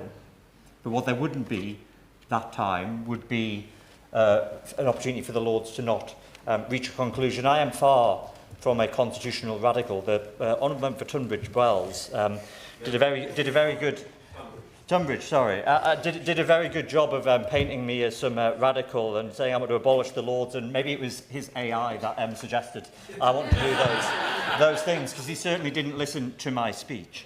But perhaps we can have a cuppa to discuss it. But the petitioners want to see that change is possible within our constitutional settlement, and it only falls to me to end, Mr Wishart. These are issues of life and death. They are not abstract concepts for the petitioners. So I thank again Nathaniel and Sophie for their work in introducing this petition, and for everyone who signed. Thank you. Order, order. The sitting stands adjourned.